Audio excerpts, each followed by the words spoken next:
Hey guys, tonight we're heading deep into the Japanese mountains, where the sound of rushing streams mixes with the rhythmic thump of wooden mallets. The year? Somewhere around the 8th century. The place? A quiet forest that smells of cedar and cold mist, where the air itself seems to hum with patience. You'll walk a dirt path barely wide enough for your sandals, past mossy stones, toward a tiny village where steam curls from vats like morning ghosts. You probably wouldn't survive this life. By the way, frozen fingers, hours of handwork, and not a single vending machine in sight.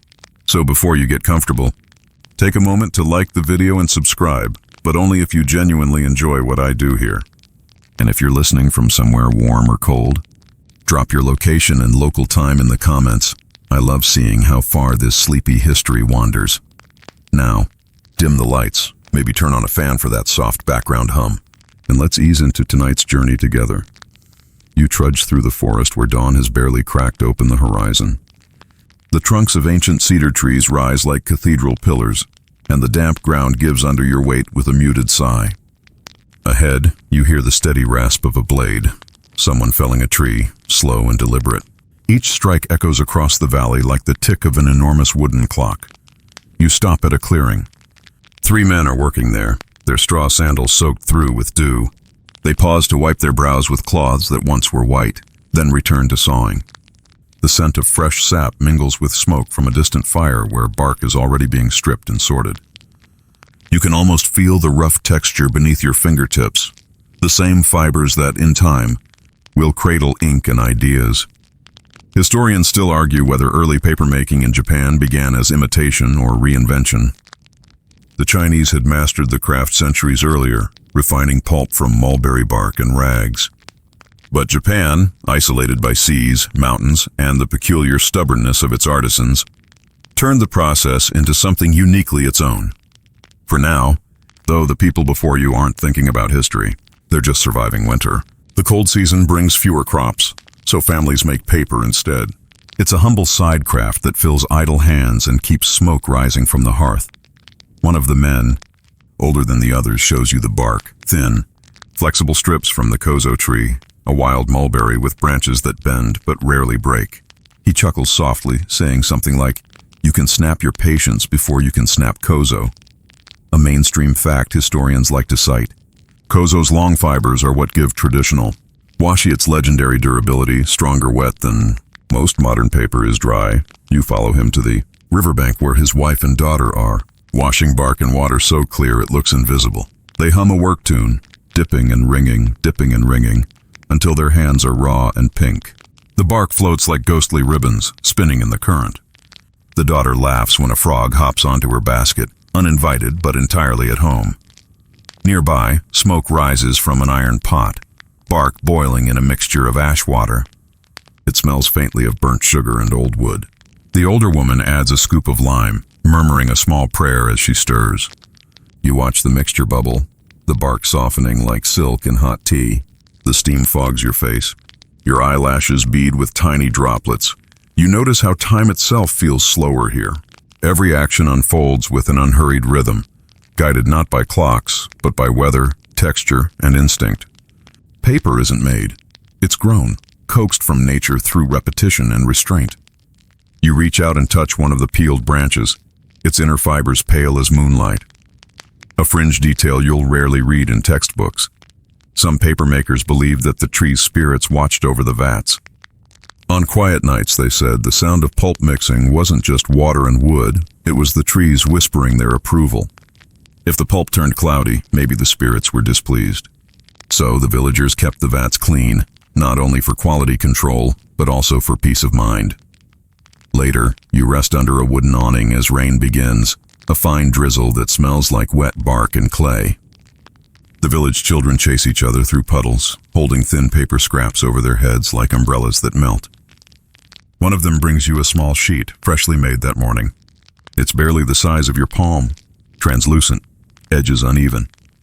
When you hold it up to the light, you see tiny veins, like frozen ripples in a pond. You realize this single piece holds everything. The forest's breath, the river's patience, the rhythm of hands pounding bark through the night. Somewhere centuries later, people will call this craft washi, and UNESCO will call it a cultural treasure. But right now, it's just survival made beautiful. The rain thickens, turning the air silver. You watch steam rise from the bark pot as thunder grumbles faintly beyond the hills. The old man from before joins you under the awning, lighting a pipe. He gestures toward the forest and says something that roughly means, "The paper remembers the tree." You can't decide if that's poetry or practicality, but then again, in Japan it's often both. He offers you a puff of smoke, but you wave it away. The smell of cedar and ash is enough to make you dizzy in a pleasant, drowsy way. You notice the rhythm again, the chopping, the pounding, the hissing water, all blending into something like a heartbeat. Maybe it's the forest's, or maybe it's yours slowing down. He tells you that each winter, the villagers thank the trees with rice wine and song. They don't write anything down. Words belong to paper, and paper belongs to work. Instead, they just hum. The melody is simple, circular, almost hypnotic. You find yourself swaying without meaning to. As dusk seeps in, the fires grow brighter, and the forest glows like a lantern. You close your eyes for a moment, hearing the same rhythm that's guided these hands for 1,000 years.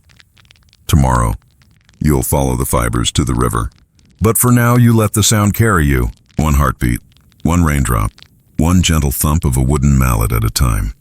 The next morning, you wake to the sharp smell of river air and smoke.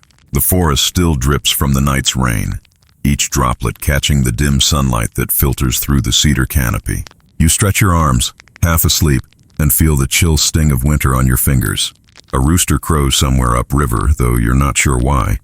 These birds seem to cry out more for ceremony than dawn. You wander down a muddy path toward the stream, guided by the rhythmic splash of water and the occasional clack of bamboo poles. The path opens to a clearing where 3 women are knee-deep in an icy current, sleeves rolled high, working strips of mulberry bark. Their laughter rises like mist. They beat the bark against smooth stones, rinsing away sap and dirt, their movement so steady it's almost musical. You crouch by the bank and dip your fingers in the water.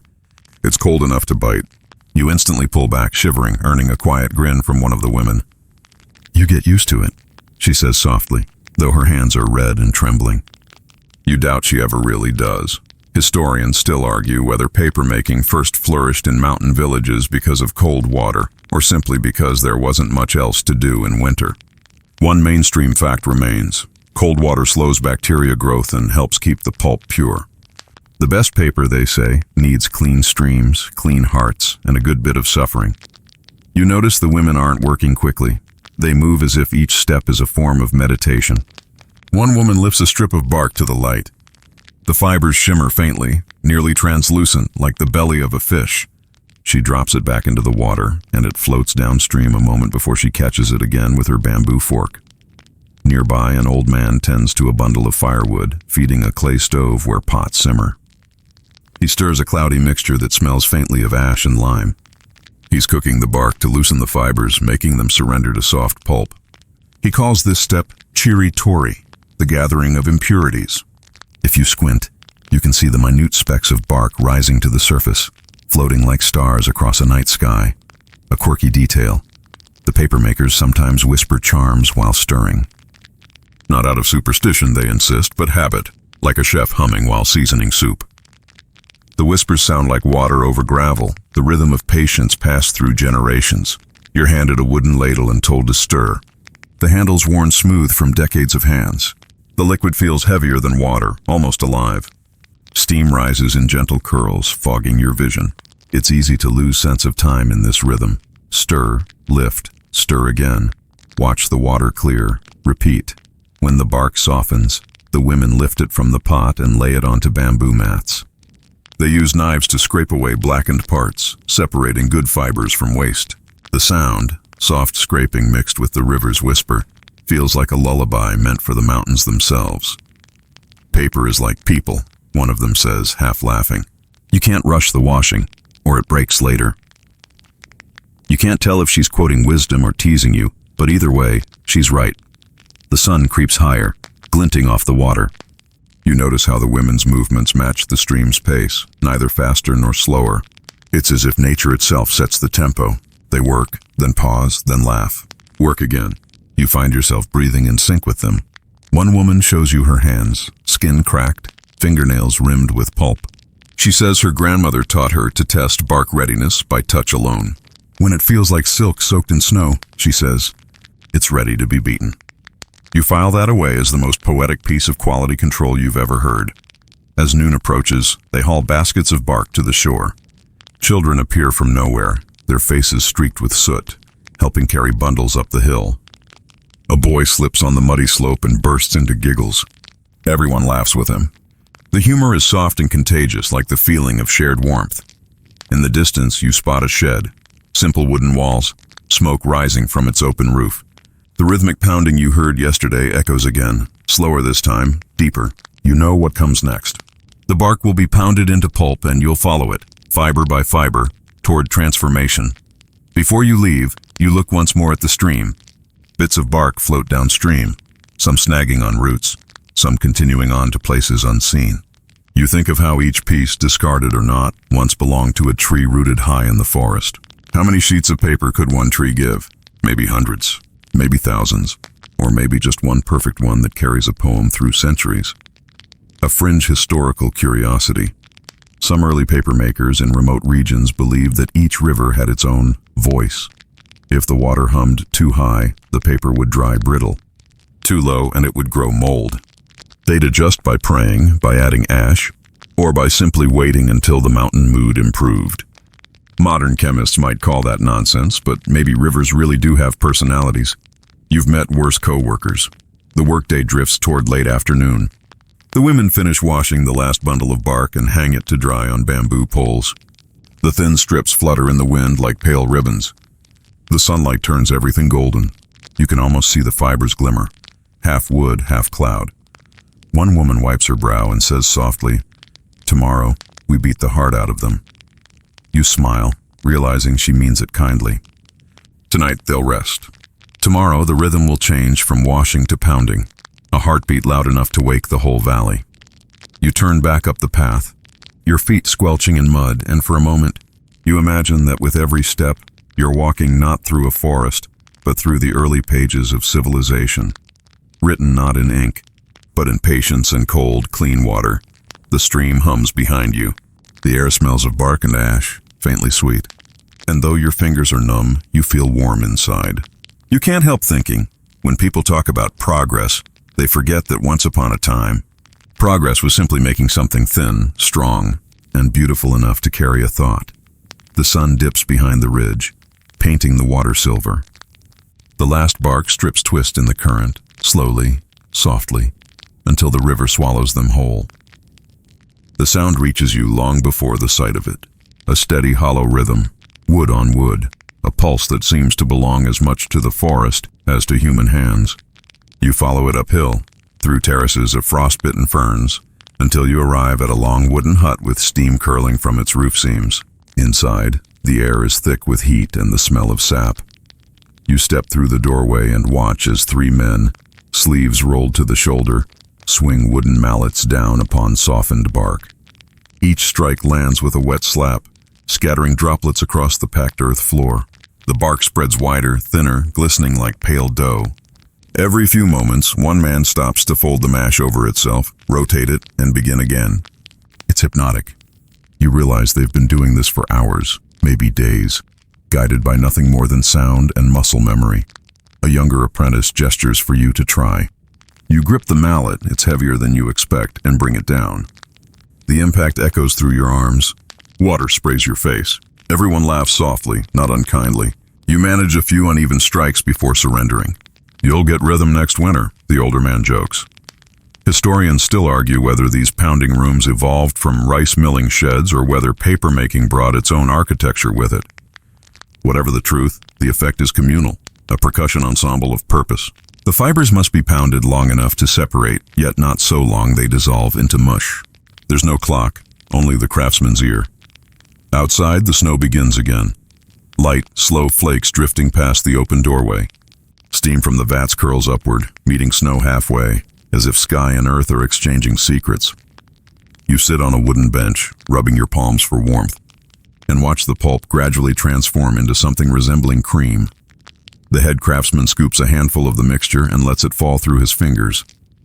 It slides like honey, clinging just enough to show it's ready. He nods once, No words needed, and everyone begins to tidy the hut. A mainstream fact worth noting. Pounding releases the fiber's natural binding agents, hemicellulose and lignin, which, when mixed properly, act like glue. It's the science behind what looks like poetry. Every strike you heard today served a molecular purpose. But here's a lesser-known tidbit. Some masters claimed they could tell paper quality by the sound of the beating alone. A deep tone meant toughness, a higher pitch delicacy. There's an old saying among them, a wrong note makes a wrong page. If that isn't the most musical way to define craftsmanship, you don't know what is. When the pounding ends, silence falls thick as wool. The men wipe their faces, their laughter soft now, their breath clouding the air. The younger apprentice carries a bucket of pulp toward another hut down the hill. You follow him through the snow. The hut he leads you to smells of bamboo and river water. Inside, two women sit before shallow wooden vats. They pour the pulp in, then add water and something milky from a gourd. The apprentice explains, it's neri, a mucilage made from the roots of the Tororo aoi plant. Without it, the fibers would sink. With it, they float like dreams suspended in liquid. He hands you a bamboo frame, su, and shows how to scoop the slurry. You dip it in, lift slowly, and watch a thin film spread evenly across the mesh. The woman beside you rocks the frame gently back and forth, whispering, let the water teach you balance. She drains it, layers another scoop, then another, until a soft sheet forms, fragile, luminous, nearly transparent. You tilt the frame toward the window. Sunlight filters through, painting your palms with silver veins. The woman nods approvingly.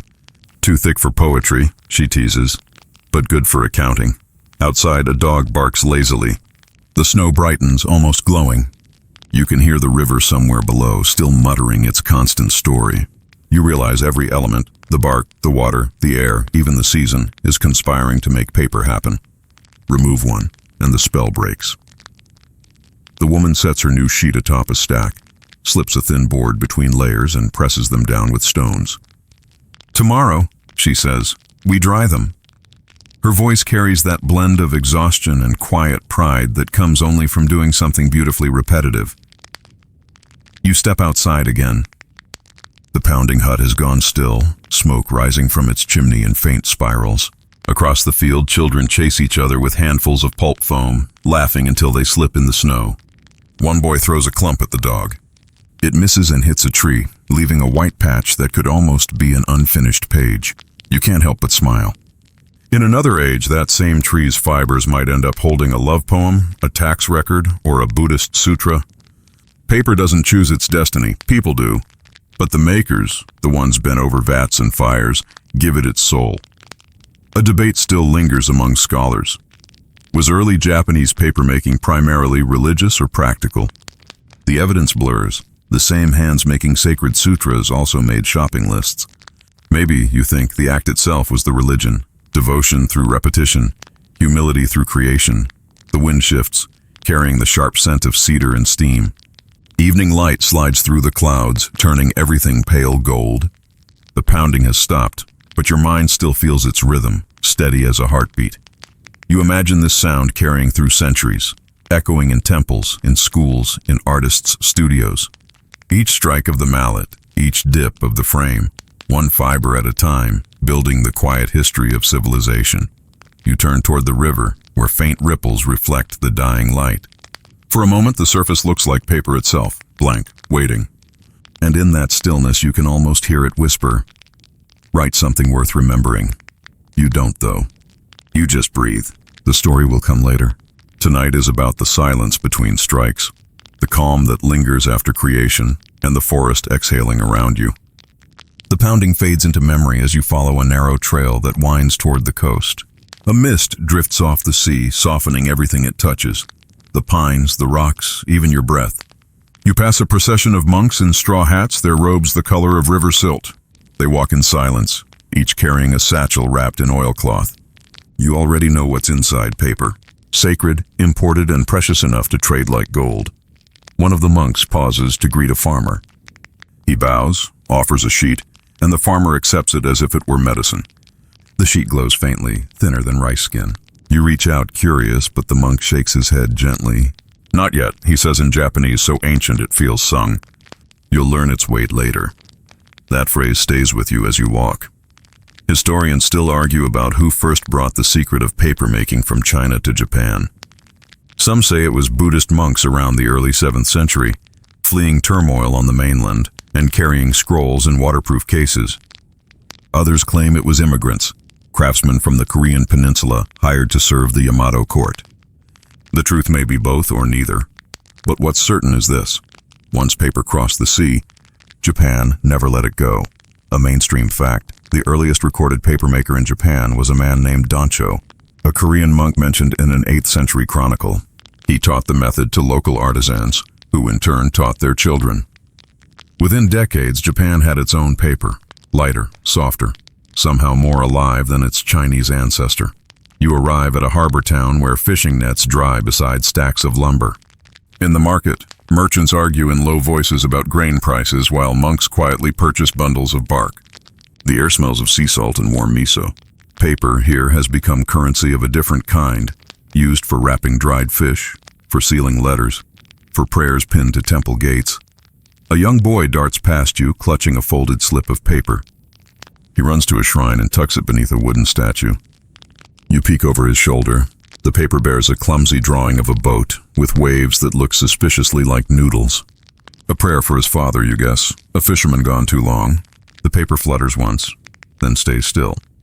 You follow the boy's path back to the docks, where ships rock in the slow tide. Sailors load crates of lacquerware, silk, and bundles of reed paper bound with twine. The writing on the crates mixes Chinese characters with Japanese kana, a reminder of how ideas migrate, not just goods. One sailor, noticing your curiosity, holds up a sheet against the light. "From Nara," he says proudly. "Smooth as skin." Then, lowering his voice, he adds, "Better than what the monks bring from Tang. Lighter, cheaper." You smile. Marketing existed long before billboards. He tells you a story, a quirky rumor sailors love. There was once a monk who dropped his scroll into the sea. The fish liked the taste of ink so much they started following his ship. He laughs at your expression. "That's why we wrap fish in paper now. For luck." It's nonsense, of course, but delightful nonsense. And it shows how paper had already woven itself into superstition, business, and humor all at once. You wander into a temple courtyard perched above the harbor. The bells toll in slow rhythm, deep enough to vibrate your ribs. Inside, the abbot writes with deliberate strokes on a wide sheet spread across the floor. Each motion leaves a glossy black trail. You notice the brush hairs bending, springing back, almost breathing with the paper. He doesn't look up as he speaks. "Before paper, we wrote on silk. Too costly. On wood, too heavy. On clay, too fragile. Paper," he says, lifting the brush, "is the mercy between heaven and earth." Historians still debate whether Buddhism or bureaucracy drove the explosion of writing during this era. Sutras needed copying. Governments needed records. But to you, watching the abbot, it feels more intimate than either. Each brushstroke looks like a heartbeat preserved in fiber. Outside, apprentices hang fresh sheets on bamboo lines. The breeze fills them like sails. For a moment, the courtyard becomes a paper ocean, dozens of white squares drifting against a blue sky. You can't tell where the sea ends and the sky begins. Perhaps the monks can't either. As you leave, you notice a small alcove where scraps of failed sheets are piled. A cat sleeps on top, curled in a perfect circle. You realize failure here is soft, even comfortable. The monks don't discard these sheets. They reuse them for practice or burn them as offerings. Nothing truly wasted. You step back onto the main road. The sound of gulls merges with temple bells. Somewhere behind you, the abbot sneezes. Too much dust, perhaps. And the apprentices giggle. You grin. Even sacred work has allergies. Down the path, a merchant offers you a folded map printed on rough paper. The ink bleeds faintly at the edges, forming unintended islands. He says it's copied from Chinese charts of the Eastern Sea. You unfold it carefully. The coastline looks vaguely familiar, like Japan dreaming itself into existence. He leans closer and whispers, "They say there are more lands east of here. Maybe paper will find them first." You tuck the map into your sleeve, thinking he might be right. Paper travels easier than people. It survives shipwrecks, outlives kings, and floats across centuries without a passport. By dusk, you reach the next village. Lanterns flicker along the road, each one wrapped in thin paper painted with dragons. The light inside glows through the fibers, turning them gold. You pause to admire how the flame trembles, yet never burns through. There's balance here. Fragility holding strength. You sit beneath a cedar tree and unfold a small scrap the monk gave you earlier. The surface feels cool, the fibers faintly raised. You hold it up to the moonlight and see the ghost of your own fingers through it. For a fleeting moment, you imagine writing something, your name perhaps, but then you remember his warning. You'll learn its weight later, so you don't write. You just breathe. Somewhere behind you, waves brush the shore, whispering the same sound that carried paper across an ocean all those centuries ago. By the time you reach the capital, dawn has barely begun to blush across the tiled rooftops. Kyoto, back when it was still Heian-kyo, is a city breathing parchment and incense. You walk through narrow streets lined with paper shutters, their white glow diffused like morning fog. The air hums with activity, messengers clattering past on wooden sandals, servants sweeping gates, roosters crowing somewhere in the labyrinth. You arrive at the gates of the imperial compound where a scribe's apprentice waits, half asleep, clutching a roll of documents. The scrolls are bound with silk threads the color of persimmons. You ask what they're made of, and he answers proudly, "From Echizen, the best washi in the realm." He looks at the paper as though it's more valuable than the words on it. And maybe he's right, a mainstream fact. During the Nara and early Heian periods, papermaking was elevated to statecraft. The imperial court appointed paper overseers, issued decrees regulating quality, and taxed entire provinces in sheets rather than coins. One perfect stack of washi could pay a farmer's tribute for the year. Inside the scriptorium, you find rows of scribes bent over low desks. The sound of brushes scratching is constant but hushed like the rustle of silk. The head scribe, a man with eyebrows like twin commas, greets you with a weary smile. "We copy edicts until our fingers forget they belong to us," he says, dipping his brush again. Paper remembers what we can't. He lets you touch a fresh sheet. It's cool, slightly textured, faintly smelling of rice glue. You notice flecks of gold dust sprinkled across the surface. He shrugs, for the emperor's eyes. He likes his taxes to sparkle. Historians still argue whether the introduction of luxury papers, dyed, perfumed, and gilded, was art or politics. Some say it reflected courtly aesthetics. Others claim it was pure propaganda. You suspect it was both. Beauty used to soften authority, like perfume on a decree. You wander further in. A woman sits near an open window, copying poetry in delicate cursive. Her ink strokes flow like water over stone, each word balanced on the edge of breath. She hums softly, an old tune about plum blossoms, you think. When she notices you watching, she smiles. "The paper listens," she says. "It forgives my mistakes." Outside, a group of young nobles practice calligraphy competitions. They dip brushes in colored ink, blue, red, even gold, and argue over whose line weight shows most restraint. You realize you're witnessing not bureaucracy, but a kind of performance. Paper here isn't just for storing information. It's for revealing temperament. One noble's line trembles, another's is bold. Each sheet becomes a mirror of personality. Nearby, a clerk kneels beside a pile of old documents, sorting them into bundles. The smell of dust and ink rises like nostalgia. He tells you a curious story. Some years ago, a scribe's pet cat stepped on a wet scroll, leaving tiny paw prints across an imperial decree. Instead of discarding it, the emperor laughed and ordered it preserved. "A reminder," he said, "that even the divine law must make space for cats." The clerk winks. "That scroll's still in the archive. We call it the Paw Constitution." The humor warms you. It's easy to forget that history, even in palaces, was often funny in quiet ways. You walk toward the inner courtyard, where servants hang paper charms from trees. Each bears a wish: long life, safe travel, or good fortune in exams. The wind stirs them, filling the air with faint flutters. The rustle sounds almost like conversation, hundreds of prayers whispering at once. A scholar approaches holding a roll of paper that stretches as long as his arm. He unrolls it halfway to show intricate illustrations, maps, star charts, notes on rainfall. "We use washi because it doesn't tear when folded," he says, or when history disagrees with itself. He explains that astronomers, tax officials, poets, and monks all rely on the same raw material. It unites professions that otherwise would never share a meal. "Paper," he says, "makes enemies civil." You think about that for a while, watching sunlight crawl across the palace walls. By mid-afternoon, you find yourself near the Imperial Archive. The guard at the door looks bored but proud. He tells you a rumor, a fringe one, that the court keeps a hidden room where the first Japanese-made sheet of paper is still preserved. No one touches it, he says. They say it holds a monk's fingerprint, perfectly fossilized in ash. Whether true or not, it feels plausible enough for a story you'd tell before bed. Inside, the air smells of camphor and cedar.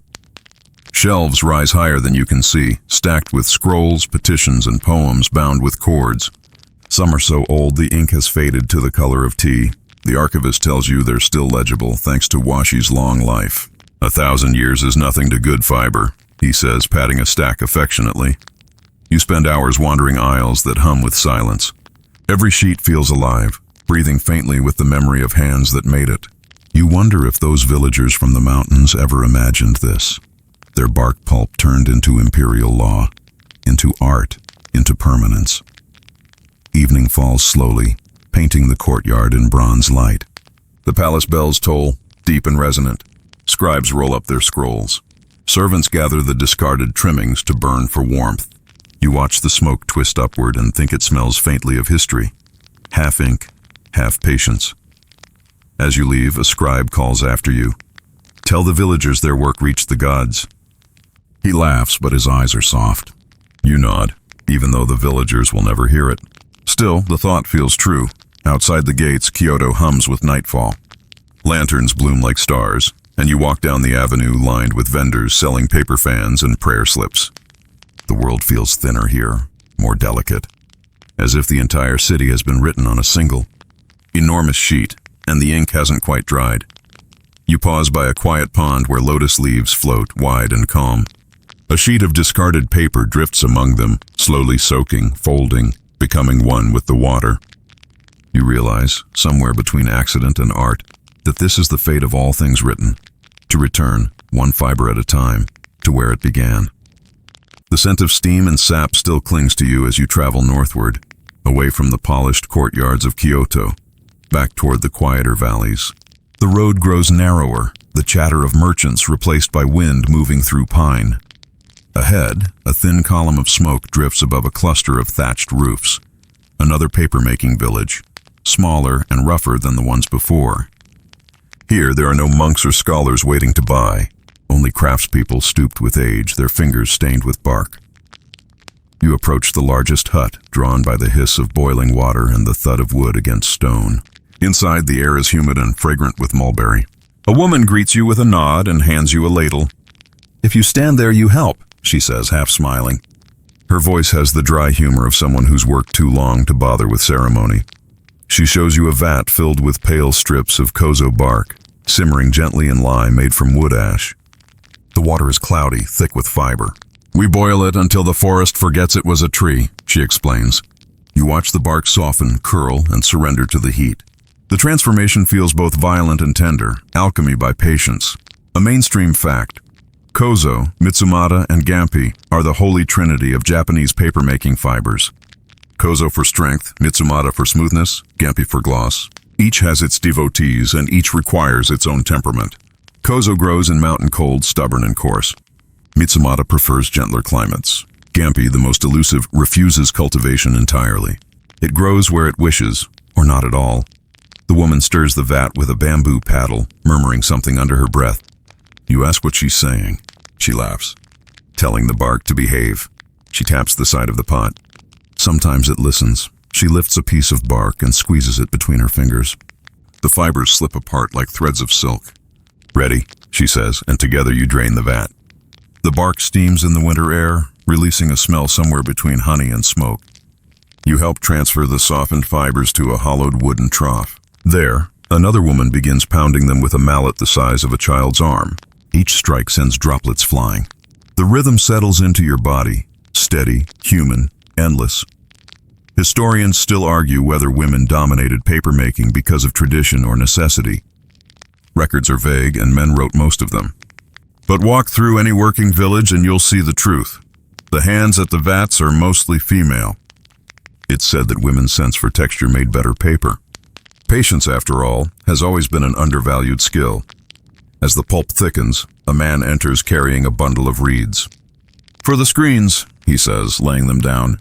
His breath fogs in the cold. The woman shakes her head. "Too rough. The fibers will catch." He shrugs. They always do. You can tell they've had this argument for years. Domestic, mild, endlessly looping like the river outside. He takes you aside to show the reeds. Thin, flexible stalks bound with silk thread. "We weave them tight," he says. "If you can see daylight through them, you'll lose the pulp." He plucks one, holds it to the window, and squints. "Perfect," he declares, though the woman in the corner rolls her eyes. The gentle comedy of craft. You help spread the pulp over the screen, rocking it side to side as she taught you. The slurry evens out, fibers intertwining like clouds forming a sky. She peers over your shoulder and grunts approvingly. "Still too thick for poetry," she says, the same joke you've heard before, and somehow it still feels like a compliment. When she drains the frame, the water running off turns milky, faintly shimmering. "That's the good part," she whispers. "The shine. If you see that, the gods are paying attention." Outside, the snow has stopped. Sunlight filters through the open slats of the roof, striking the drying racks where earlier sheets hang. They sway gently in the breeze, translucent, trembling with faint rainbows. She offers you tea, green, sharp, and slightly bitter, and sits beside the fire. "You city people think paper is born clean," she says. "But it's born dirty. We fight the dirt until it gives up." She holds up her hands, cracked and lined. The paper remembers who won. A quirky fact: some artisans in the Edo period added sake or fermented rice water to the pulp, claiming it made the fibers more obedient. Modern science might scoff, but those sheets have survived centuries without yellowing. Maybe there's truth in fermentation, and faith. You sip your tea and glance around. Every surface glows faintly.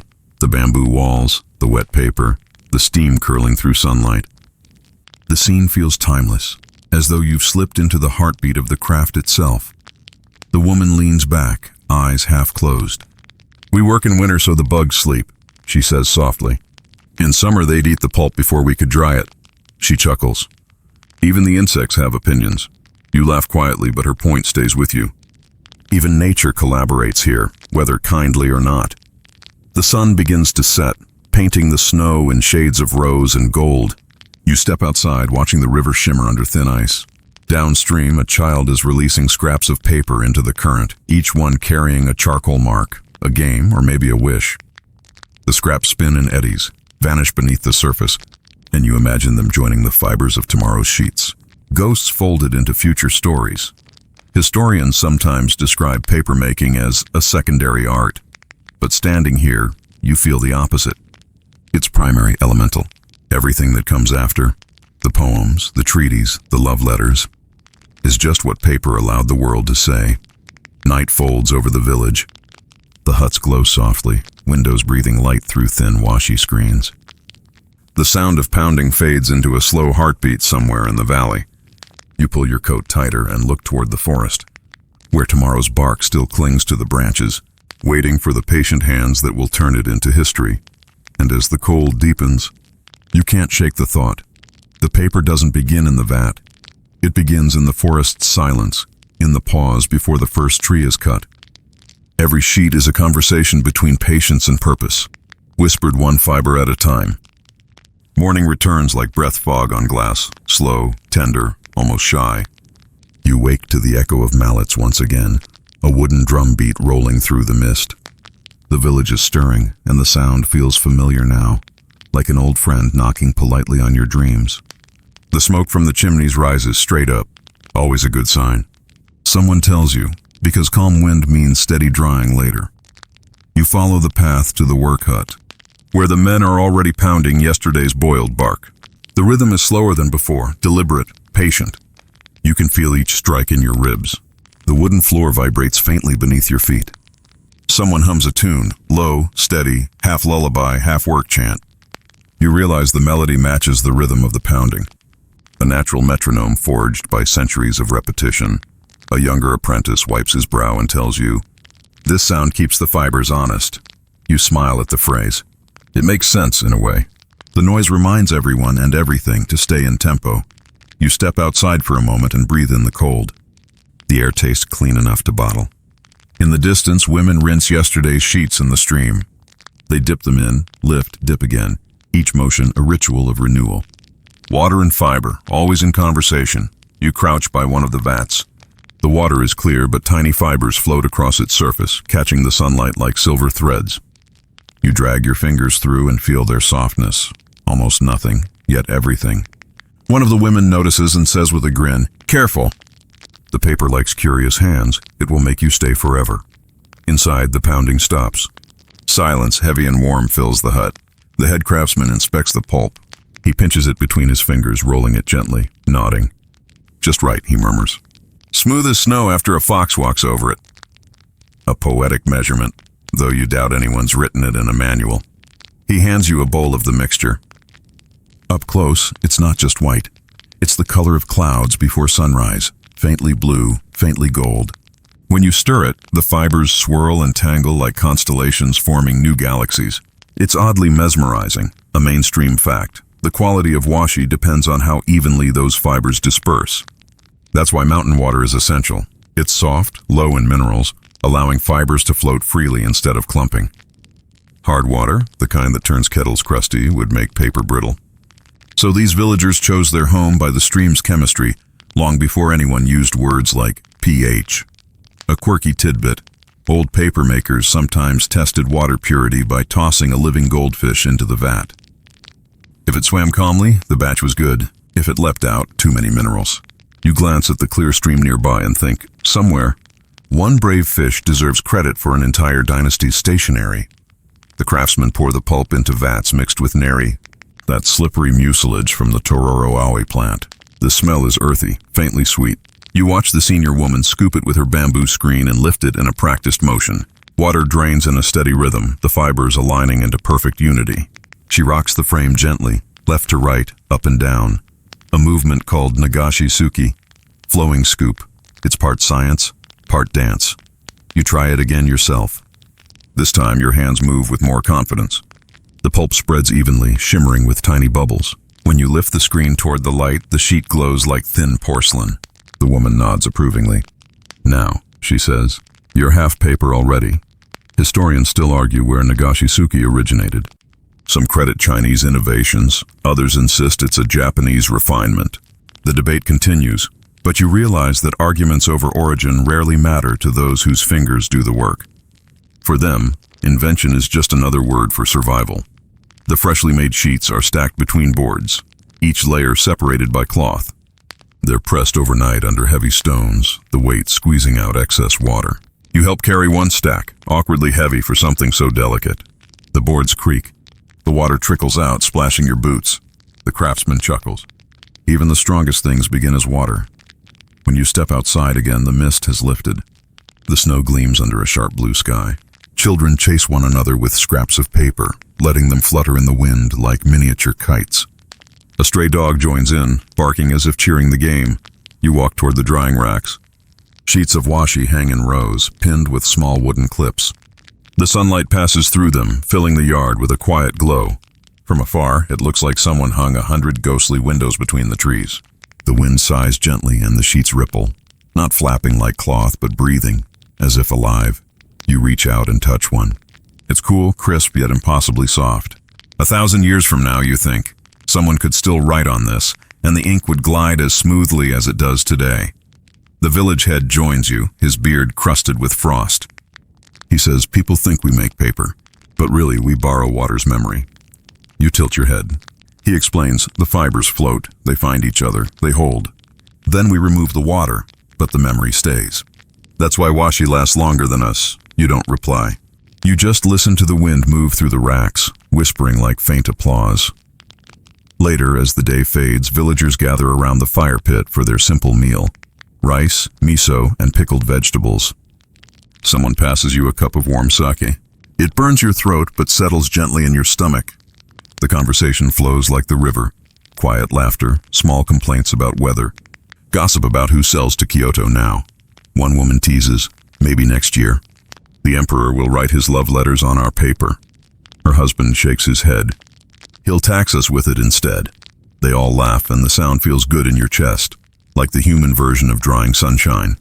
When the stars appear, the last of the smoke curls upward into the night. The pounding has stopped. The vats are still. Only the stream continues its whisper, constant and eternal. You realize that in a world built on fleeting words, the people here have built something meant to outlast even silence. You stretch your legs toward the fire, the smell of cedar smoke and kōzo bark clinging to your clothes. Somewhere inside, a mallet drops with a soft thud. One final heartbeat before the village sleeps. And as the embers dim, you think every page of history was once this: steam, laughter, patience, and a handful of humble fibers that refuse to fall apart. The morning breaks with a shiver of mist crawling over the water. The villagers say the fog means fortune for the day's papermakers. It keeps the fibers moist, the air kind. You walk with the old master toward the river where clear springs feed the vats.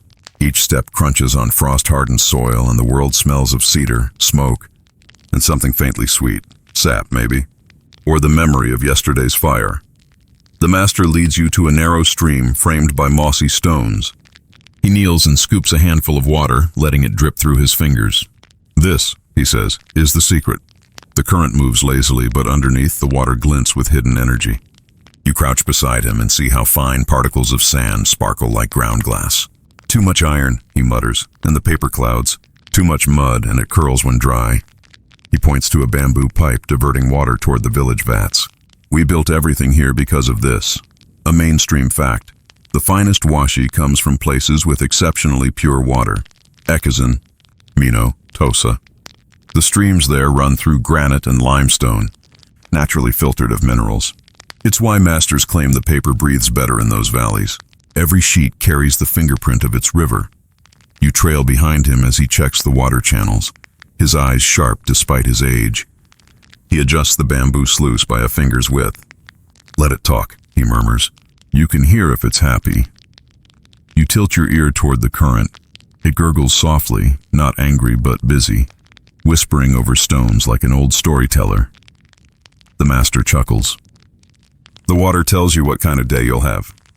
Fast flow, too cold, fibers won't open. Lazy water, too warm. Pulp sleeps.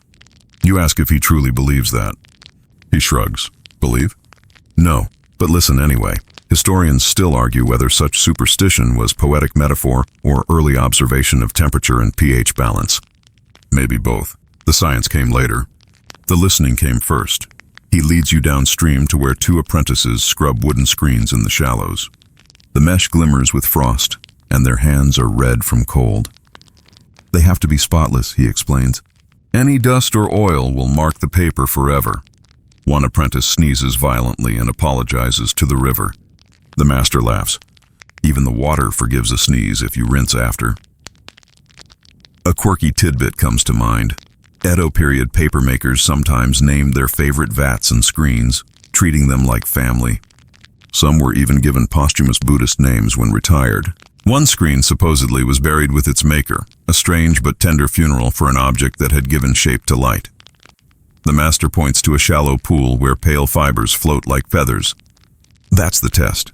He picks one strand, holds it up against the gray sky. If the light passes through evenly, the sheet will shine. If not, he lets the fiber fall. It sticks to the surface, curling slightly. Then the water's sulking. You both laugh. Still, you find yourself watching the current more intently now, wondering if you could tell a sulk from a song. By midday, the fog lifts. Sunlight slices through the pines, scattering reflections across the water's surface. Women kneel along the bank, rinsing tools and stirring vats. Their chatter is light and rhythmic, punctuated by splashes. The sound of their laughter mixes with the rush of the stream, a living duet of work and play. You kneel beside them. One woman hands you a sieve filled with pulp. Stir slow, she says. If you rush, the fibers fight each other. The mixture swirls lazily, white and silky. You feel the drag of resistance, then release, like the river breathing under your palm. She dips her hand in and scoops a small handful. See how it slips? She says, "That's good pulp." It remembers how to flow. You marvel at how natural her words sound. No mention of chemistry, only movement and memory. A younger apprentice nearby laughs when her sieve overturns. The pulp spills, dissolving instantly in the stream. She groans, but the older women just shake their heads. The river wanted some. one says, handing her a new batch. You realize that in this craft, even loss is treated as part of the cycle, a mainstream detail hidden in their casual gestures. The constant rinsing keeps impurities from settling. Papermaking isn't about control, it's about partnership. The artisans don't dominate nature. They collaborate with it, coaxing clarity from cooperation. As the day warms, you wander to a shaded hollow where water collects in small stone basins. The reflections shimmer like tiny mirrors. The master stands beside you again. This place, he says softly, was here long before us. Long before words. Maybe the river was waiting to be read. He smiles faintly. That's what paper is, you know. Frozen water that remembers what flowed through it. You think about that, watching ripples spread. Maybe that's why the sound of streams calms you. It's the original lullaby of language, before writing existed. Later, the apprentices spread the newly made sheets on drying boards. The sun catches them dazzlingly bright. You can see the faint veins of fibers, almost like rivers themselves, branching and merging. The master says, each one holds its own current. Even if you tear it, the flow remains inside. Historians still debate whether this reverence for water shaped Japan's aesthetic ideals, the love of transparency, impermanence, reflection. Maybe paper taught the culture how to see beauty and fragility, or maybe the rivers simply demanded it. As afternoon light turns golden, the women finish their rinsing and stand stretching their backs. They joke about whose paper will dry fastest, whose will fetch the best price. Someone throws a splash of water. Laughter erupts. The master grins but doesn't stop them. Good spirits make good sheets, he says. Angry water hates shouting, but it loves laughter. When the sun dips behind the ridge, the light ripples across the stream like liquid gold. The river hums softer now, tired but content. You watch the apprentices collect their tools, the bamboo screens glistening as they drip. The sound of water pattering from them is slow, like rain easing into memory. You linger as twilight settles. The cold bites your fingers, but you don't move. Somewhere downstream, the current carries tiny flecks of pulp, glittering in the fading light. You imagine them drifting farther, maybe to the sea, maybe to another valley where new hands will scoop them up and begin again. The master calls out behind you. Come back tomorrow before sunrise. The water speaks best then. You nod, though you're not sure he means for you to understand. As you walk back through the quiet forest, the stream's murmur follows you, soft, insistent, endless. And in that whispering rhythm, you finally hear what he meant. The paper was never about the making. It was always about the listening. Before dawn, the air is so cold your breath feels like glass. The village sleeps under a quilt of frost, roofs white as steamed rice. Only the papermakers are awake. You hear them before you see them, the crackle of fire, the faint clack of wooden ladles, and that familiar pulse of the mallets, slow and reverent like a heartbeat in the dark. Today the air hums with a peculiar excitement. Winter has reached its peak, and the villagers call this the paper season, the short, perfect window when fibers behave as they should. You step outside and immediately feel the sting of the cold bite your nose. But the master insists this is when the magic happens. In the heat, fibers turn lazy, he says. In the cold, they stay sharp. They cling to each other like family. You follow him through the snow-dusted path toward the main workshop. Smoke from the hearth curls upward in ribbons, the only color against the pale sky. Inside, steam fogs the air so thickly you could write your name in it.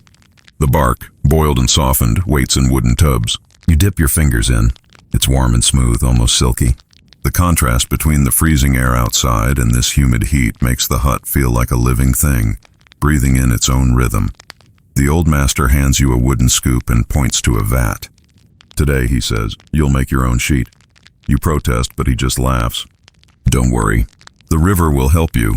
He guides you through the steps, pouring pulp mixed with neri, stirring in wide arcs, feeling the weight of the slurry change as fibers suspend evenly. Gentle hands, he warns. Paper remembers violence.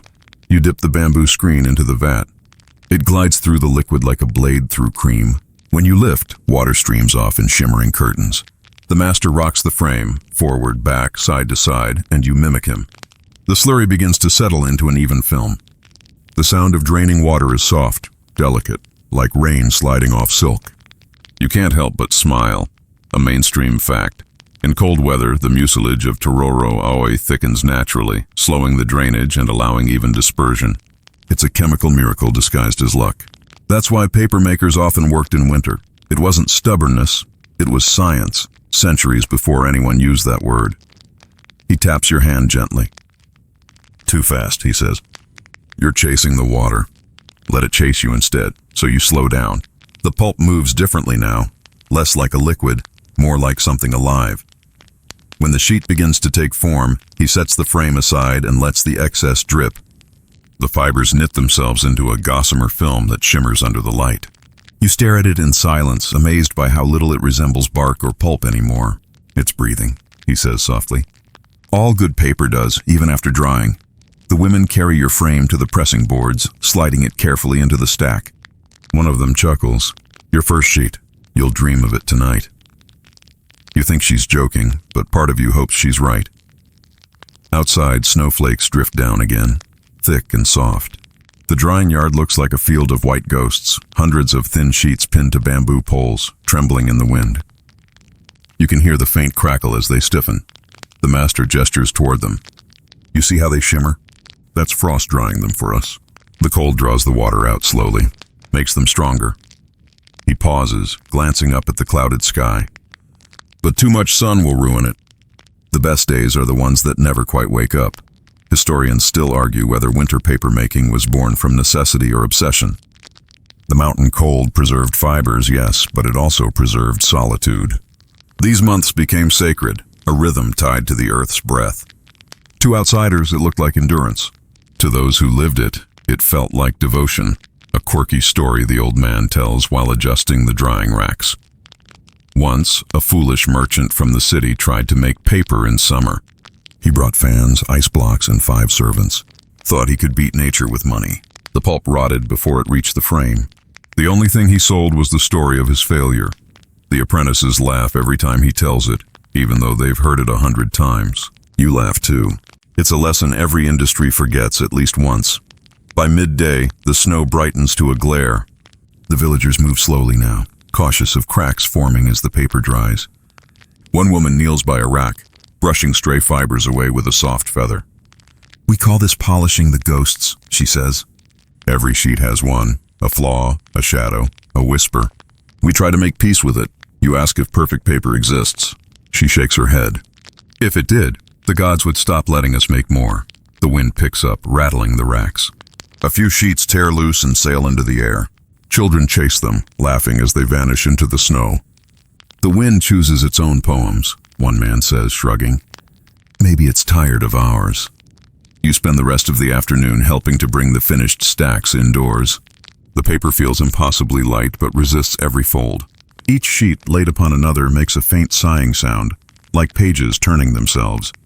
The room fills with that gentle music as dozens of hands move in quiet coordination. As night falls, the villagers gather around a low fire. Someone brings out sake. Someone else starts a story. They tell you how, long ago, a storm destroyed half the vats and washed their pulp downriver. Instead of despairing, they followed it, literally, downstream, rebuilding wherever it settled. That's why papermakers never leave the water, the master says. It carries our luck. You glance outside at the river, black and silver in the moonlight. The drying racks stand empty now, only the faint outlines of steam rising where the snow melted beneath them. You realize that today's work, this simple ritual repeated for centuries, isn't about production at all. It's about alignment. With cold, with water, with patience. You wrap yourself in a blanket by the fire. The room smells of rice straw, smoke, and warm ink. Someone hums softly. You feel sleep creeping in like snow on branches. Quiet, inevitable, weightless.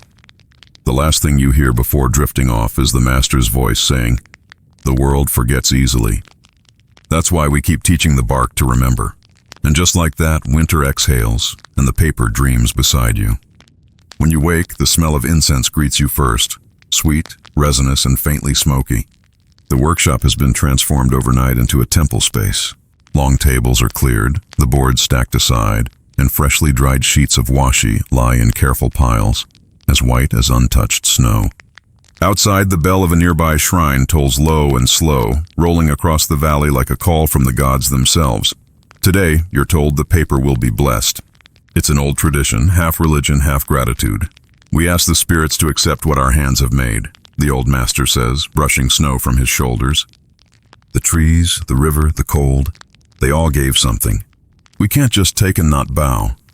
You walk to the small shrine at the edge of the village. Smoke from the offering fire curls into the pale sky. Villagers gather silently, each holding a small folded sheet of paper. Some are scribbled with prayers, others remain blank, symbolizing hope not yet written. You take one, feeling the slight resistance of the fibers. Thin, yes, but strong, like a heartbeat beneath your fingertips. A priest steps forward in white robes, his breath clouding as he chants. He waves a wand of paper streamers called gohei, fluttering it gently toward the crowd. The strips shimmer in the cold light. For a moment, you imagine each one as a message carried to unseen ears, a mainstream fact. For centuries, washi has been used in Shinto rituals, folded into offerings, wrapped around sacred ropes, used to craft ceremonial garments that must never touch impurity. Unlike silk or gold, paper's purity lies in its impermanence. It is born to be given away. The priest lights another handful of paper and drops it into the fire. It burns slow, curling inward, glowing orange before fading into ash. When it rises, he explains, our words go with it. You can almost see them, tiny sparks lifting toward the clouds, carrying everything unsaid. A young woman kneeling beside you folds her sheet into a crane. For my brother, she whispers. He went to the city. The crane trembles slightly in her cold hands, its wings catching the wind before she lets it go. It tumbles upward, swirling into the smoke. The master leans close. Paper's first duty was always prayer, he says. Before letters, before contracts. It was our way of speaking softly to the gods. Historians still argue whether early paper-making spread faster through monasteries or marketplaces. Some claim the monks protected its secrets. Others say merchants carried it wider. But standing here, surrounded by villagers praying in breath and flame, you realize it was faith that truly preserved the craft.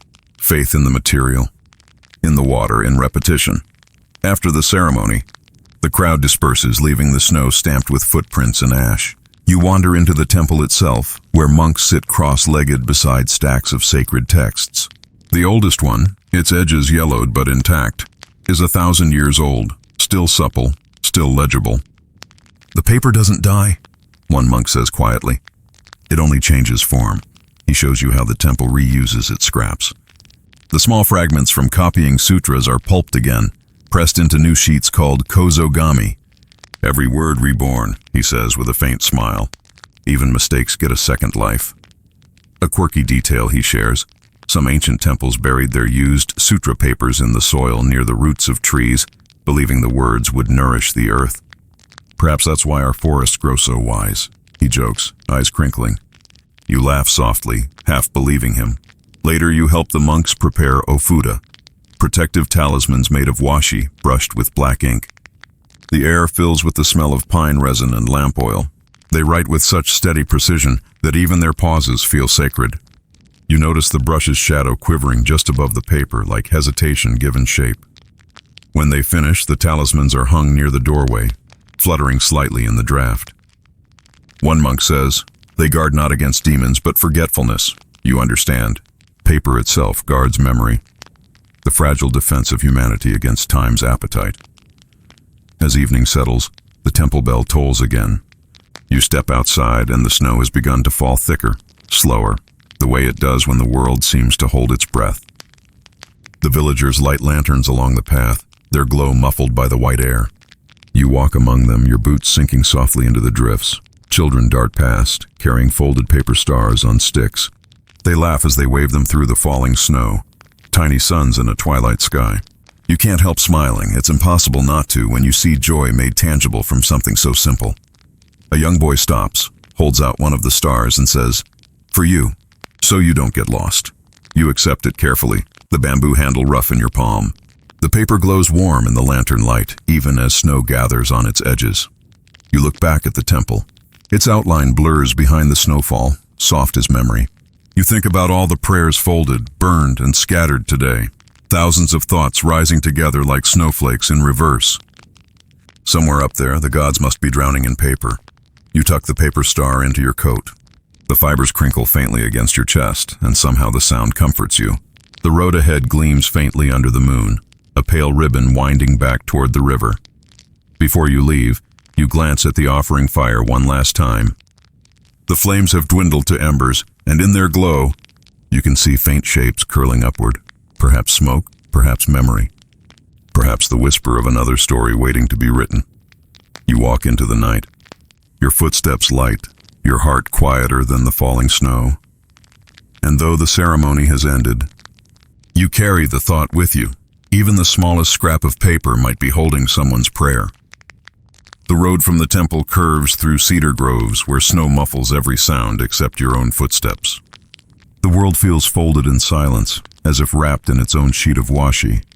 Then, in the distance, you hear the low creak of wooden wheels and the steady clop of hooves. A small procession is winding its way down from the hills, 2 oxen pulling a cart stacked high with wrapped bundles. Each is bound in twine and marked with black ink characters.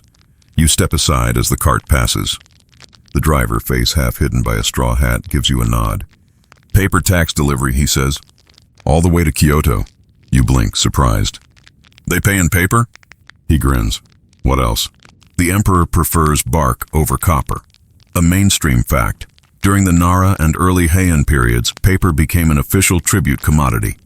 Provinces sent their finest sheets to the capital as tax, some for bureaucracy, others for art, or even diplomacy. The demand was relentless, and entire valleys were measured not in rice yields but in reams. You walk beside the oxen for a while, their breath steaming in the cold air. The driver hums softly, a tune so old it seems older than memory. The wheels crunch against frozen ruts, and you catch glimpses of the bundles beneath the wrapping, sheets shimmering faintly like trapped frost. He gestures to a distant ridge. "Up there is the tax road.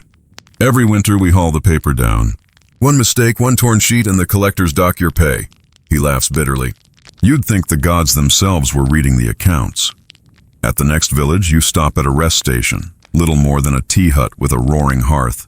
Inside, the air smells of smoke, soy, and wet bark. A few couriers are warming themselves, their clothes stiff with frost. One, a wiry man with ink-stained hands, pours you a cup of barley tea. "You're traveling with the paper convoy?" He asks. You nod, and he chuckles. Then you'll see the emperor's accountants in their natural habitat, counting by candlelight until their eyes cross. Historians still argue whether taxing in paper helped or hindered rural life. It enriched some villages, certainly, those with pure water and skilled artisans, but ruined others forced to meet quotas they couldn't sustain. In many regions, farmers abandoned fields to learn pulping, chasing profit that melted like snow by spring. You sip your tea, listening to the courier's trade stories. One swears he saw a tax collector reject an entire cartload because a single sheet bore a wormhole. Said the gods could read through it, he mutters. Another man laughs so hard he spills his drink.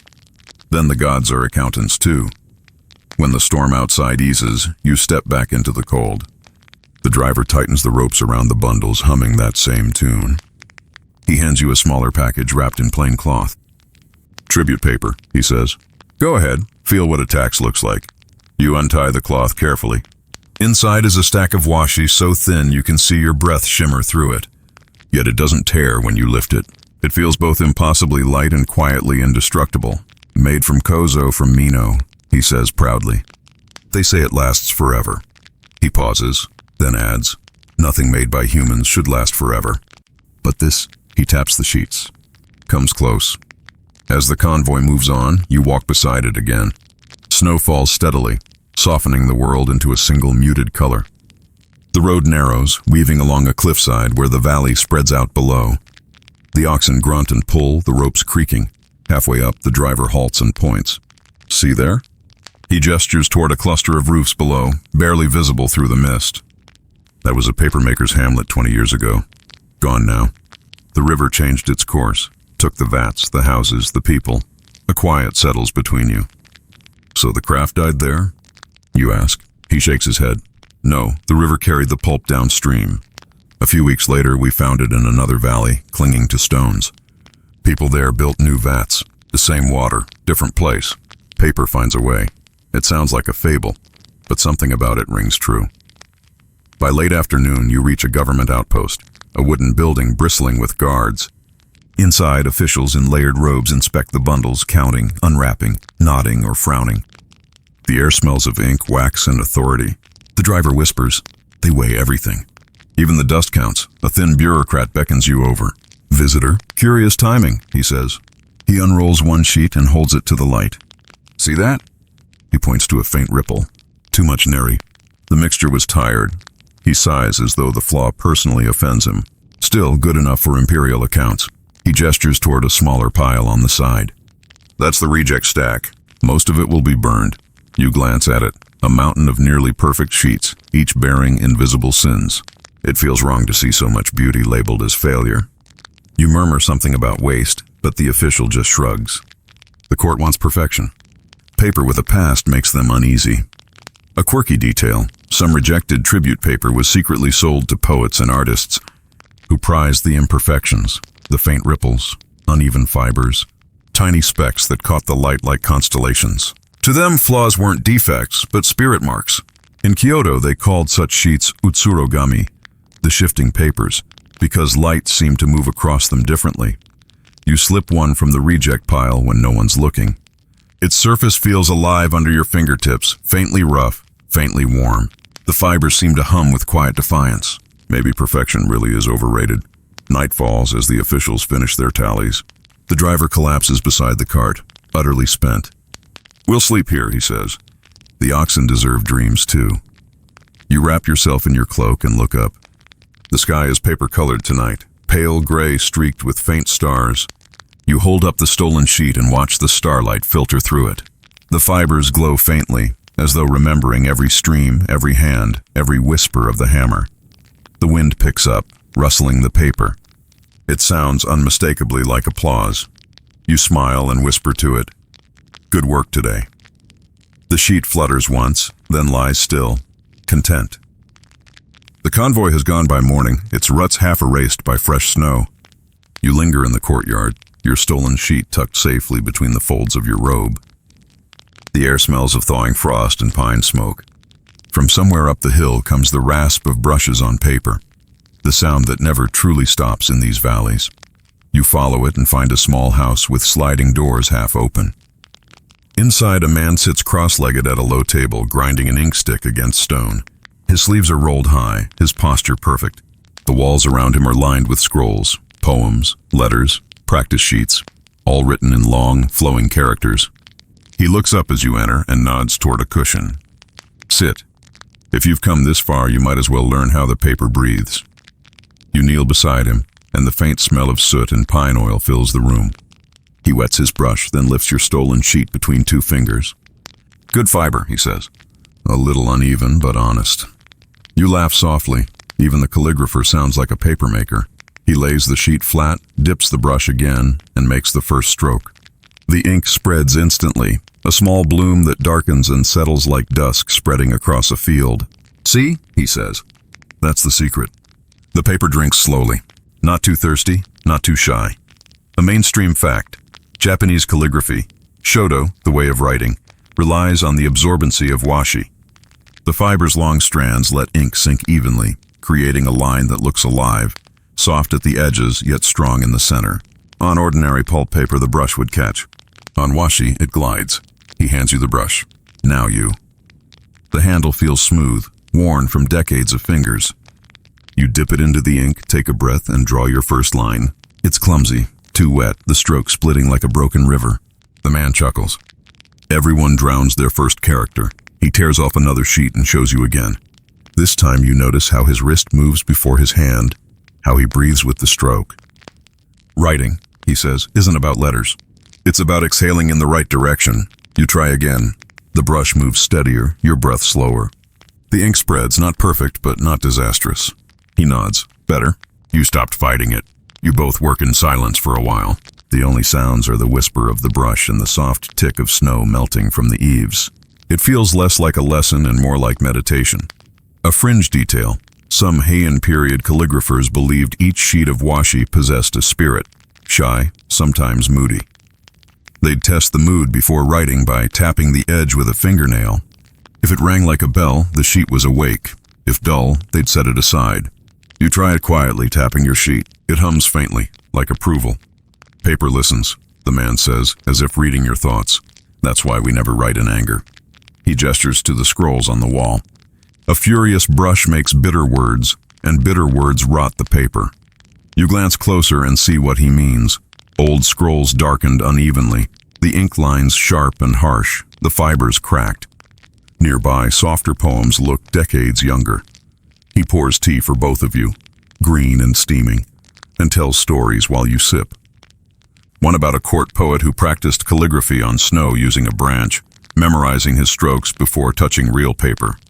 Another about a monk who could write an entire sutra without lifting his brush.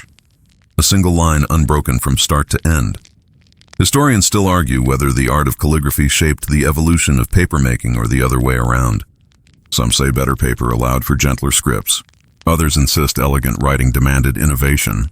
Watching the ink settle in shimmering gradations, you suspect it was mutual admiration, a centuries-long duet of fiber and hand. You ask him how he knows when a sheet is good. He smiles faintly, when the brush stops trembling before it touches. You nod, pretending to understand, though part of you does. Outside, children's voices echo from the riverbank, laughter mingled with the slap of wet snow. The calligrapher rolls up a finished sheet and seals it with a dab of vermilion paste. The stamp bears his name in neat carved kanji. Proof, he says, that I was gentle for one moment in my life. He offers the finished piece to you. The ink glows faintly, still drying. The character reads moo, emptiness. Keep it, he says, for balance. You're carrying too many stories. You protest, but he waves a hand. Paper is happiest when traveling. As you step outside, the cold air bites, but the ink's scent lingers on your fingers. The snow has stopped, and sunlight glints off the frozen river. The children are now floating little paper boats downstream, scraps perhaps from his practice sheets. You watch as the boats spin lazily, their ink marks smudging into the current. One boat catches briefly on a rock, then frees itself and drifts on. You think of your own writing, hesitant, imperfect, and feel oddly comforted. Maybe every line, every mistake, is just another ripple in a longer flow. Back in the house, the calligrapher lights a stick of incense and begins again, his brush whispering across fresh paper. The room fills with the faint rhythm of his breathing and the rustle of creation.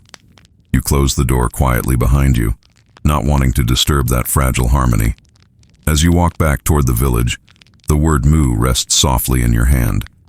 The paper feels warm from your touch, as if alive, as if remembering the very breath that made it. You hold it up to the light. One last time. The ink glows black and deep, the fibers beneath it luminous as frost veins. You think, maybe that's what writing really is, a conversation between darkness and transparency, one brushstroke at a time. The road south winds through valleys heavy with mist. You walk slowly, the calligrapher's gift tucked into your sleeve. The paper seems to hum faintly against your arm, as if the ink itself is still breathing. By midday, the path opens into a wide basin, filled with the chatter of running water. A new sound joins it, a steady rhythm of ladles dipping, wooden frames lifting, water dripping in harmony. You found another village, and this one feels older somehow, its air steeped in centuries of muscle memory. A small sign near the bridge bears a single word, brushed in elegant script, Washi. Below it, a handprint in faded ink. You place your palm over it. The fit is almost perfect. Inside the first workshop, everything glows. The windows are made of translucent paper, so sunlight filters through like liquid gold. Dozens of artisans move through the haze, each performing a small miracle. One stirs pulp, another beats bark. Someone sings quietly, the melody thin and high, threading through the sound of dripping water. This is Kurodani, a voice says behind you. You turn to find a man in a green work coat, face smudged with ash. They say papermaking began here. His tone is casual, but his eyes shine with reverence. He gestures for you to follow. You walk through aisles of steaming vats and hanging sheets. The smell of wood ash and fresh fiber is intoxicating. We call it the Mother Village, he explains. Even Kyoto bows to Kurodani. A mainstream fact. Legends credit Kurodani as one of Japan's earliest paper-making centers, flourishing as early as the 8th century. Its streams, rich and soft, mountain water, produced sheets so fine that temples paid in rice just to secure them. Some of those original techniques still survive here, unchanged by centuries. You stop at a small workbench where an elderly woman sorts through piles of bark. Her hands move so gently that the fibers seem to obey out of affection. "You can tell the tree's mood," she says without looking up. "Too much rain in spring, and the bark turns stubborn, like my husband." She chuckles to herself, her laugh thin as paper tearing. Beside her, a girl, her granddaughter perhaps, pounds bark with a mallet. The strikes are precise but softer than before, more rhythmic than forceful. You realize this sound, repeated across generations, is the real heartbeat of the craft. The woman gestures toward a low platform. "Come, see our kami no seishin." You kneel beside her, and she lifts a small wooden box lined with a single, impossibly thin sheet of paper. The surface shimmers faintly, almost translucent. "Spirit paper," she whispers. "We keep one perfect sheet each year. It reminds us of what's possible." You lean closer. There's something unearthly about it. Its weightlessness, its purity. The fibers are so evenly woven that light bends around them. "It's made only when the river freezes," she says, "when even the water agrees to hold still." Historians still argue whether this tradition was spiritual or simply pragmatic. The cold made fibers easier to align. But here, theory doesn't matter. Faith has its own science. You notice the woman's eyes gleam with quiet pride. "Every master leaves one behind," she says. "Some say the best sheets hold whispers. The ones you can't see are the ones that speak the loudest." You touch the edge carefully, afraid even your breath might disturb it. "Do you ever write on them?" you ask. She shakes her head. "No, they already know the story." Outside, the man in the green coat shows you another hut, a storage room stacked with finished reams. "Our ancestors sent these to the capital as gifts," he says, "and sometimes as apologies." He laughs softly. "When a noble was angry, we sent better paper. It always worked."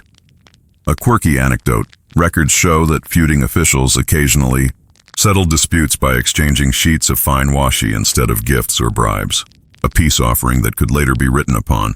One chronicler joked, "Paper diplomacy, long before treaties had names." You wander deeper into the workshop, where children cut scraps into shapes, cranes, boats, fans. The floor is littered with confetti. "We waste nothing," one says proudly, holding up a paper doll with crooked arms. "Even mistakes become toys." Sunlight slants through the paper windows, illuminating dust motes that drift like slow snowflakes. You can almost see time suspended, in the air, waiting for the next generation to breathe it back into motion. The man pours you a cup of warm water from a kettle and hands you a scrap of new paper. "Try folding it," he says. You do, surprised at the strength beneath its softness. It creases cleanly, like silk that remembers its shape. "That's the kōzo talking," he says. "Even after death, it wants to live straight." He points toward a rack of dyed papers. Soft blues, pale reds, muted golds. People think color is new. But we've been doing this since before they counted years. We used river mud for gray, safflower for pink, persimmon tannin for brown. He picks one up, eyes gleaming. The dyes fade, but the fiber stays. The soul doesn't care what clothes it wears. You walk outside again, where women hang freshly dipped sheets to dry in the winter sun. The air smells faintly sweet from the neri plant. The sheets glow as though lit from within, each catching the light at a slightly different angle. You stand still, just watching. The sound of trickling water, the rustle of hanging paper, the soft murmur of distant voices, it all blends into something symphonic. Not a song of celebration, but one of balance. For a moment, you imagine each sheet as a page waiting to be written. Perhaps centuries from now, one might carry a letter, another a decree, another a love poem, each born from this same rhythm, this same quiet. The old woman from before passes you a folded scrap. "Take it," she says, "to remember the forest's patience. The paper is soft, warm from her hand. You bow deeply, unsure how else to thank her. She laughs and waves you off. Don't bow to me. Bow to the trees. As you leave the village, the sun dips behind the hills, and the valley glows in shades of amber and rose.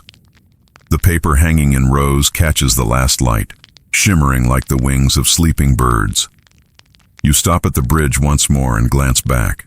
The sign still sways gently in the wind. Washi, it says. Beneath it, the handprint remains, faint but visible. You place your palm against it again. This time, it feels warm. And in that touch, you finally understand. The world doesn't just write on paper. Sometimes, paper writes on the world. By the time you reach the capital, the world has changed again.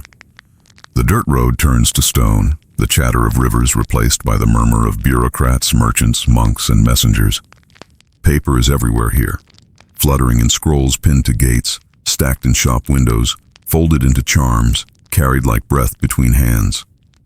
The air itself smells faintly of ink and ambition. You pause beneath the eaves of a grand office where scribes sit cross-legged in rows, their brushes moving like synchronized tides. The steady rhythm of swish-tap feels almost hypnotic. One clerk lifts his head, sighs, and stretches. Too much to record, he mutters.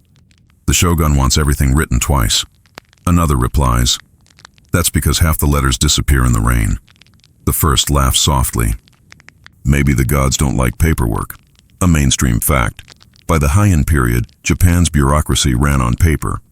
Decrees, taxes, land records, all inked onto sheets of washi, fine enough to fold into compact scrolls. Yet the same paper that fueled administration also birthed art. Poems, diaries, even love letters folded into exquisite shapes. The line between duty and beauty blurred with every brushstroke. You watch as a scribe finishes a document, sands it lightly, and stamps it with vermilion. Then he sighs and murmurs, if only we could print these. You raise an eyebrow and he grins. Don't tell anyone. The monks in Nara are already trying.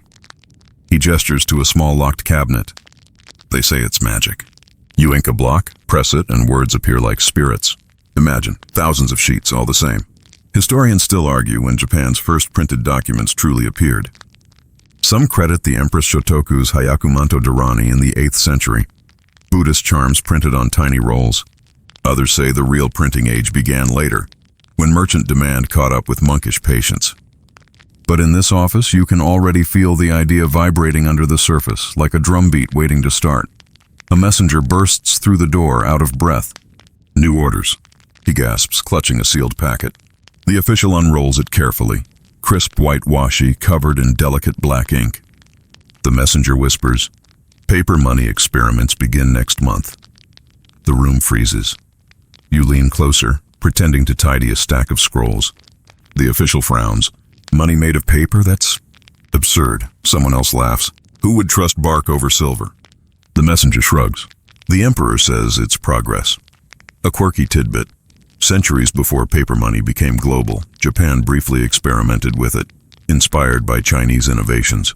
But many people refused to believe value could float on fibers. Merchants bit the edges, dunked the notes in water, even burned one to test if it would scream. It didn't, but their confidence still didn't last long. Outside, you wander through the markets. Shops overflow with ink cakes, brushes, and neatly stacked reams of paper wrapped in twine. Buyers argue over texture, color, fiber blend. This one's Mino, smooth as cloud. That one's Echizen, lasts a lifetime. A woman selling cosmetics dips a corner of paper into perfume and waves it. Smell that? Even the paper here wants to look pretty. You stop before a calligrapher's stall where customers pay to have poems brushed onto special paper for gifts. One man orders a love poem, his cheeks red as he dictates. The calligrapher grins. So you're apologizing again. The man sputters. No! I'm clarifying my devotion. The crowd laughs gently. You realize paper has become more than record or ritual. It's conversation itself. A scribe nearby grumbles as he folds sheets into small rectangles. Every week it's something new, he says. Paper prayers, paper lanterns, paper fans. Soon they'll wrap food in it. You smile to yourself, knowing how right he'll someday be. The street narrows near the palace, where guards patrol with quiet discipline. You spot a monk crossing the courtyard carrying a heavy scroll case bound in gold thread. A breeze catches the edge of the parchment within. You catch a glimpse of fine brushwork, a treaty perhaps. Inside the hall, two ministers bow low over a freshly inked agreement. One dips a brush in vermilion, seals the sheet, and exhales as though performing a rite. "May peace last longer than the paper," he says. The other replies, "Then we should use thicker sheets." You can't help smiling. In this city of fragile things, paper has somehow become the foundation of permanence. Empires rise and fall, but the fibers endure, patient, flexible, forgiving. Historians still debate whether the imperial bureaucracy created the paper industry or merely rode its wave. But you can sense the symbiosis here. Without one, the other would have dissolved like ink in rainwater. As dusk approaches, you find yourself beside the river where officials burn rejected documents. Flames leap high, their reflections rippling on the surface. Ash drifts upward like gray snow. Children play nearby, scooping handfuls of soot into small paper cups. One laughs. "We're feeding the clouds!" You sit on the stone embankment, watching scraps curl and vanish. Some letters still half visible, elegant brush strokes evaporating into the dark. You think about all the words ever written on paper. Prayers, taxes, poetry, lies, promises. And you realize that even when they burn, they don't quite disappear. They just move on to another form. Ink to smoke, smoke to air, air to memory. You take the folded mu from your sleeve and unfold it carefully. The ink gleams faintly in the firelight. For a moment, it looks like the character is breathing again. You whisper to it, "Don't worry.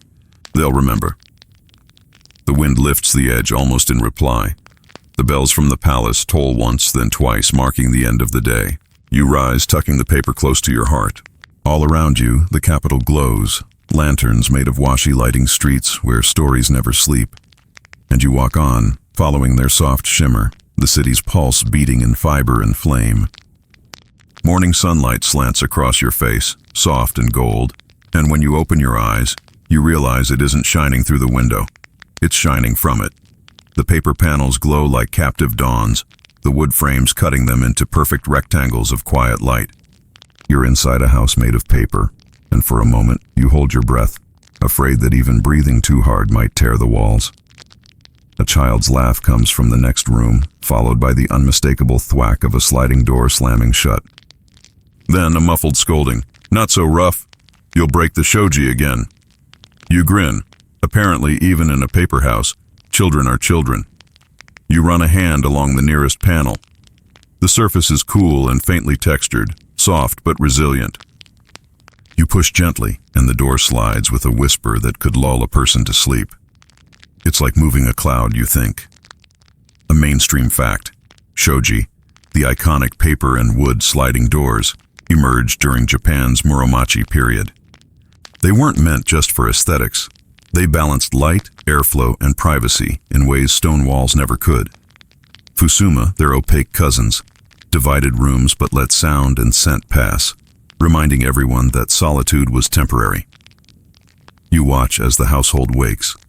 A man rolls up the bedding, a woman fans the coals in the hearth, and the paper walls turn from gold to white as the sun climbs higher. Every movement seems measured, no wasted gestures, no sharp noises. In a house made of paper, life must always be gentle.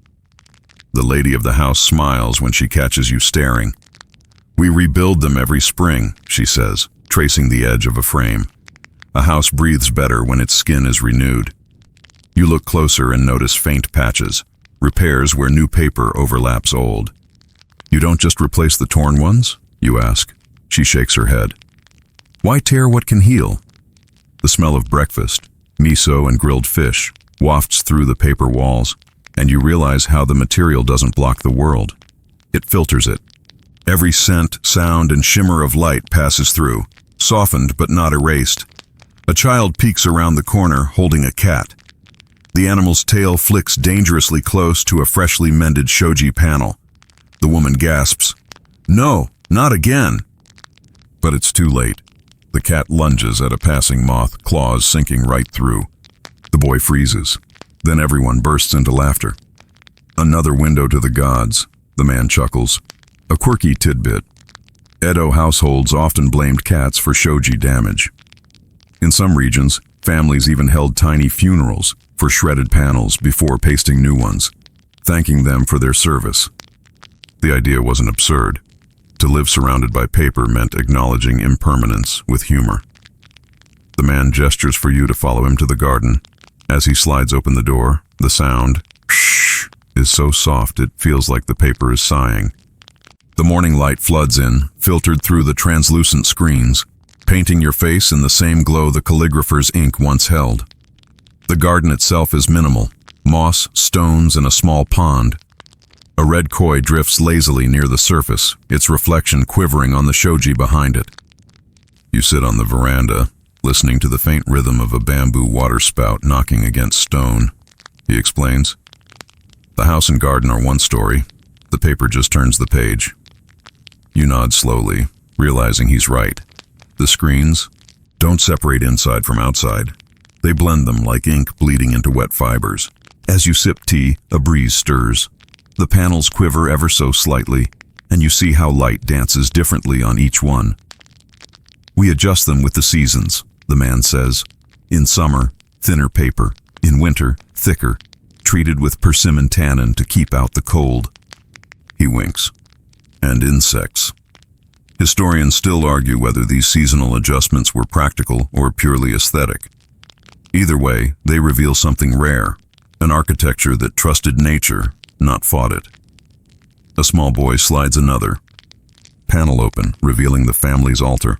A low shelf with folded papers stacked neatly beside offerings of oranges and incense. Prayers, the woman says softly. Every week we write new ones. The old ones we burn. You remember the temple smoke, the paper stars, the priest's gentle voice. Here, in an ordinary home, that same ritual continues, quieter, smaller, but equally sacred. The child hands you a folded scrap. Write one too. You hesitate, then brush a single word with a borrowed pen. Hikari, light. He nods solemnly, as if this makes perfect sense, and places it among the others.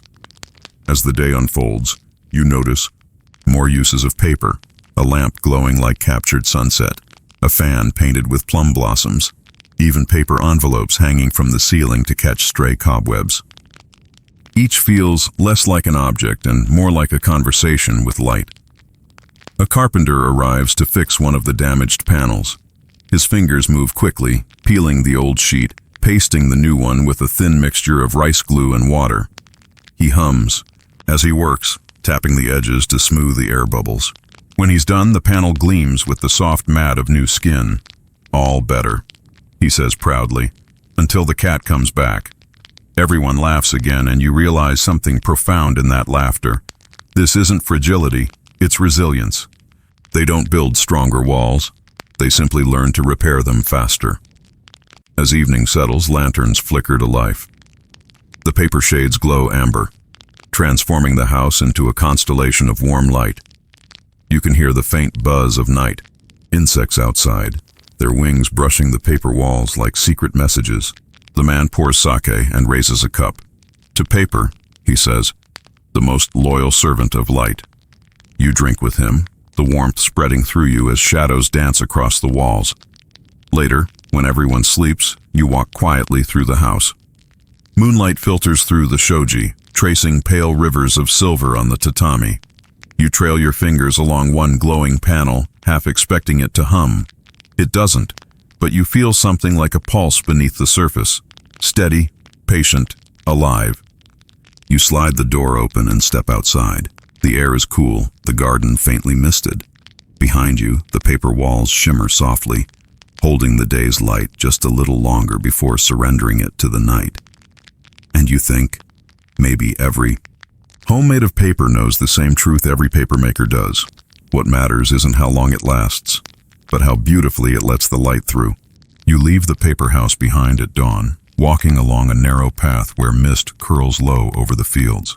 Each step presses softly into the damp earth, and you realize that beneath the perfection of papermaking lies something humbler, an instinct for reuse, for transformation. By midday, the scent of rice starch fills the air again, faintly sweet and gluey. You follow it to a small market square where women sit under awnings, surrounded by colorful heaps of scraps. "Welcome," one of them calls out cheerfully. "You're just in time for the leftover fare." You blink. "Leftover?" She laughs. "Yes, the market of mistakes." You wander closer. There's no sadness in the word here. On every mat lies a kaleidoscope of discarded paper, uneven sheets, failed dye experiments, edges that frayed before drying. But instead of waste, they're opportunity. One woman folds scraps into tiny umbrellas. Another twists strips into dolls with painted faces. A man shapes paper cords into rope for gift wrapping. Each creation bears the slight wobble of human touch, but it's beautiful precisely because of that. A mainstream fact: Edo period Japan produced little material waste. Long before anyone used the word recycling, everything from ash to bark was repurposed, and papermaking was no exception. Scraps became chiogami-patterned sheets, or hariko papier-mâché toys, lions, masks, even drums for children's festivals. You pause at a stall where an elderly craftsman sells paper fans. He dips the edges in pale gold pigment, fans them open, and lets them catch the morning breeze. "Each one breathes different," he says, waving one gently. "They remember how they were dried."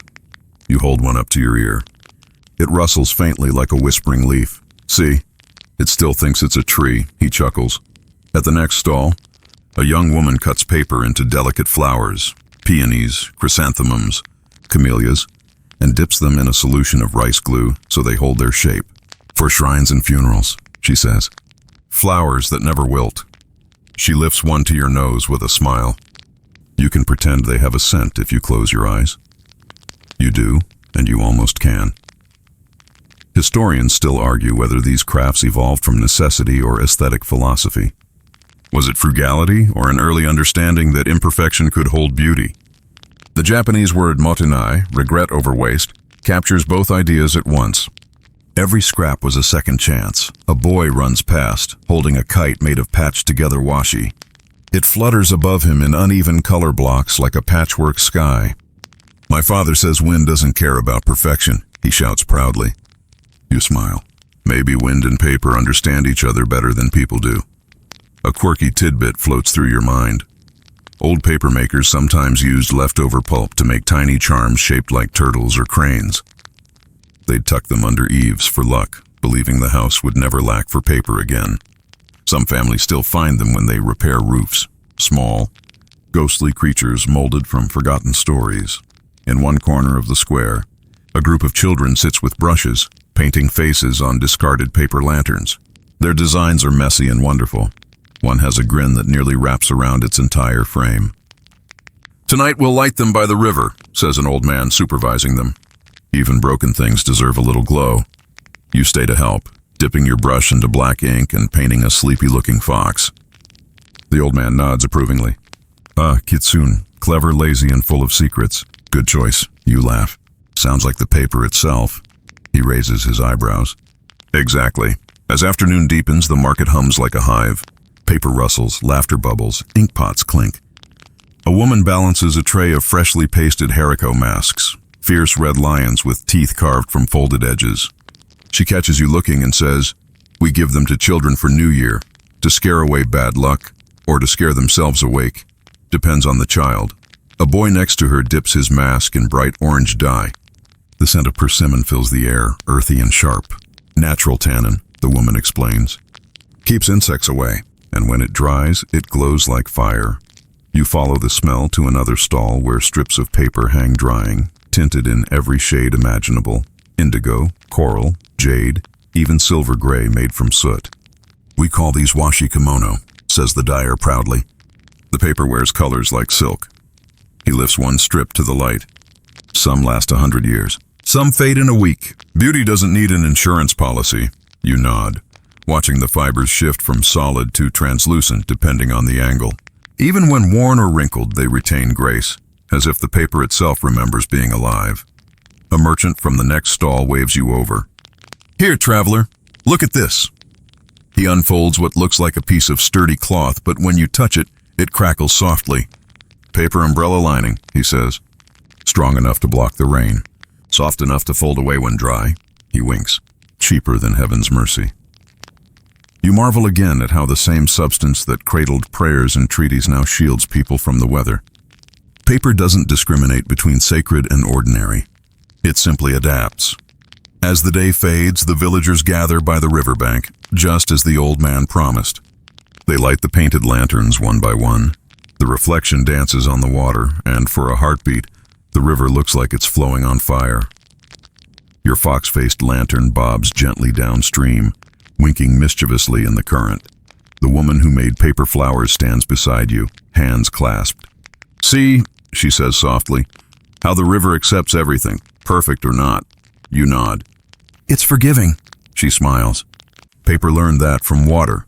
You watch until the last lantern disappears beyond the bend. The sky is deep indigo now, but faint sparks still drift on the current. Scraps of color, bits of soot, ghosts of fiber. Somewhere far downstream, they'll settle on a shore and begin again. Invisible seeds for new stories. As you walk back through the darkened market, stalls closing one by one, the smell of starch still clings to the air. You glance at your hands, streaked faintly with glue and ink. They don't look dirty. They look used, like hands that have finally learned how to let go. You pass the last vendor sweeping paper scraps into a basket. She catches you watching and grins. "Don't worry," she says. "Nothing's wasted here. Tomorrow there'll be fans again, or flowers, or maybe part of the moon if the wind is kind." You laugh softly, bow, and keep walking. Behind you, the faint sound of broom bristles against stone becomes rhythmic, soothing, like the steady pulse of papermakers' mallets, reminding you that every ending in this world is just another beginning, waiting to be folded. The next village lies hidden between steep cliffs and terraces of winter tea. By the time you arrive, mist has swallowed the path, wrapping the landscape in gray silk. Only the rhythmic splashing of water tells you people are nearby. You follow the sound to a clearing where half a dozen women stand over shallow vats, their sleeves rolled high, their faces flushed from the steam. They don't notice you at first. Their movements are too precise, too practiced, dipping bamboo screens, rocking the slurry, lifting shimmering sheets that drip light instead of water. You realize quickly this is the heart of it. No ceremony, no supervisors, no imperial stamps. Just hands. One woman finally glances up and laughs. "Traveler!" You look lost, or frozen. "Come closer before you turn into bark." She waves you forward and points to a wooden stool by the fire. You bow slightly and sit, grateful for the warmth. The oldest among them, hair silvered and tied in a red cloth, stirs the pulp with a paddle. "You've seen papermaking before, haven't you?" she asks without looking up. "A little," you admit. "Then you've only seen half. The rest happens here." She taps her temple, then her chest. "The water listens better to us." A mainstream fact. Though history books often credit papermaking to male guilds and temple artisans, women sustained much of the craft. In many rural areas, wives and daughters ran winter workshops while men traded or farmed. Their labor wasn't recorded, but their touch defined texture, clarity, and durability, the unseen fingerprints on centuries of washi. The younger workers hum as they lift each new sheet. One sings a lullaby, off-key but soft, her breath fogging in the cold. Another chuckles, "Don't hum too loud or the paper will curl." The old woman scolds her gently. "You think the paper minds a little song?" It likes company. You walk closer to the vats. Each one glows faintly blue from the sky's reflection. When they stir, the fibers swirl like ghosts of snow. "Touch," says the old woman. You hesitate, but she nods encouragingly. You dip your fingers into the pulp. It's warm, surprisingly alive. "It feels like..." "Clouds," you whisper. She grins. "That's because clouds make it in a way. Rain gives us the water, the river gives us life, and we give it shape." She lifts a frame, the fibers suspended perfectly in the mesh. The light hits it and turns it translucent. You see that shimmer? That's when it listens. You can't teach that, you feel it. She hands the frame to a girl no older than 12. The child rocks it carefully, water flowing off in even arcs. The others nod approvingly. "Good hands already," someone says. The girl beams, proud but shy. Historians still argue whether these family workshops were formal guilds or spontaneous households of skill. But watching them, labels don't matter. It's not labor. It's inheritance. The kind that passes quietly through laughter, correction, and repetition until it becomes instinct. A quirky tidbit. Many villages had what they called listening nights, when women gathered to make paper while telling stories or gossiping. They believed the noise of talking scared away the spirits of mold that ruined pulp. A noisy room makes clean sheets, they used to say. The women here seem to follow the same rule. Their conversation flows freely. Who's expecting a baby? Whose husband drank too much? Which neighbor's cow wandered off again? You can't help smiling. The rhythm of their talk matches the rhythm of their work. Dip, rock, lift, laugh. At midday, they break for food. You sit with them on a straw mat, sharing bowls of steaming barley rice and miso soup. The youngest woman, her cheeks pink from the heat, offers you pickled daikon. We work faster when we eat sour things, she says. Keeps the blood awake. The old woman pours tea and raises her cup. To strong backs and gentle fingers, she toasts. Everyone clinks bowls, giggling. You join them, savoring the earthy taste and the warmth that spreads to your toes. When they finish eating, they spread their hands toward the fire to dry. Their palms are cracked, lined with tiny cuts, but there's pride in every mark. The water bites, one says, flexing her fingers, but only to remind us we're alive. You watch as the young girl returns to her vat. She hums again, a different tune now, slower, softer. What song is that? You ask. My mother's, she replies. She said the paper listens better when you remember someone. The old woman nods from across the room. True, we all leave something in the pulp. A thought, a feeling, a bit of worry maybe. That's why each sheet is different. That's why no machine can copy it. You glance at the stack of finished paper near the wall. Each sheet looks nearly identical, yet under the light, subtle differences emerge. Faint waves, tiny specks, delicate fingerprints of the day. So these, you say, they're all part of you. She laughs. They're all part of us, even the ones that tore. As the afternoon wanes, snow begins to fall outside. The flakes drift through the open windows, melting instantly on the warm vats. The women keep working, unbothered. Let it fall, one murmurs. The snow makes the water kinder. You step outside for air and watch from the doorway. Through the mist, the workshop glows like a lantern, the women's silhouettes moving in perfect rhythm. Each motion is ancient and familiar. Scoop, rock, drain, lift. The same gesture repeated for 1,000 years, unbroken by time. You realize how many generations of mothers must have stood like this. Shoulders hunched, hands in steam, creating the very thing that carried poetry, prayer, and history forward. Without them, even emperors would have been speechless. The old woman joins you at the door, rubbing her wrists. You see now? She says softly. The paper isn't just made by us. It's made of us. You nod, unable to find words. She grins. Good, then stop talking. Let the river say the rest. She goes back inside, her figure framed by the glow of the fire. For a moment, the air is still. Just the whisper of falling snow. The hiss of boiling vats. The heartbeat of women turning water and bark into memory. You stand there until your breath forms small clouds that dissolve into the same air they breathe. Then, quietly, you bow to the doorway and walk away, carrying the scent of steam and bark with you. As you descend the slope, you glance back once more. The workshop looks tiny now, yet its light stretches far, reaching across centuries, illuminating every story ever written on a sheet that began in hands like theirs.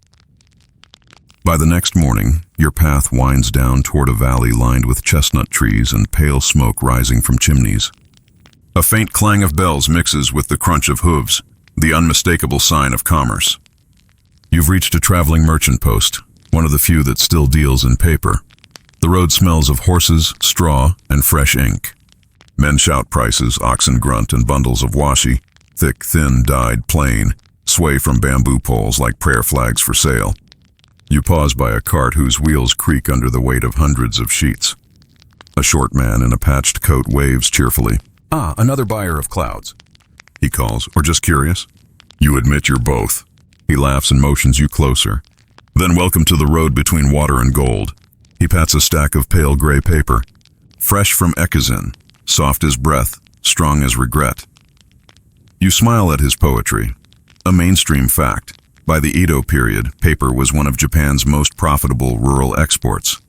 Traveling merchants called kamiya, or papermen, transported goods across mountain passes on oxen or in heavy packs. They supplied everything from accounting books for samurai estates to tissue-thin washi for lanterns and dolls.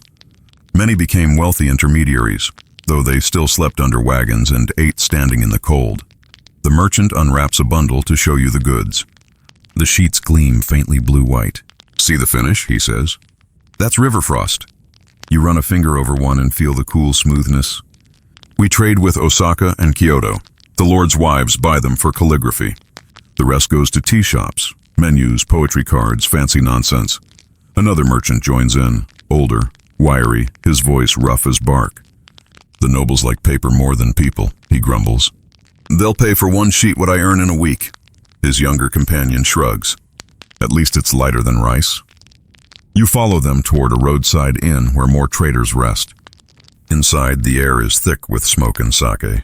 Piles of paper bundles line the walls, each marked in careful brush strokes. X's in white, Tosa light, Mino mixed.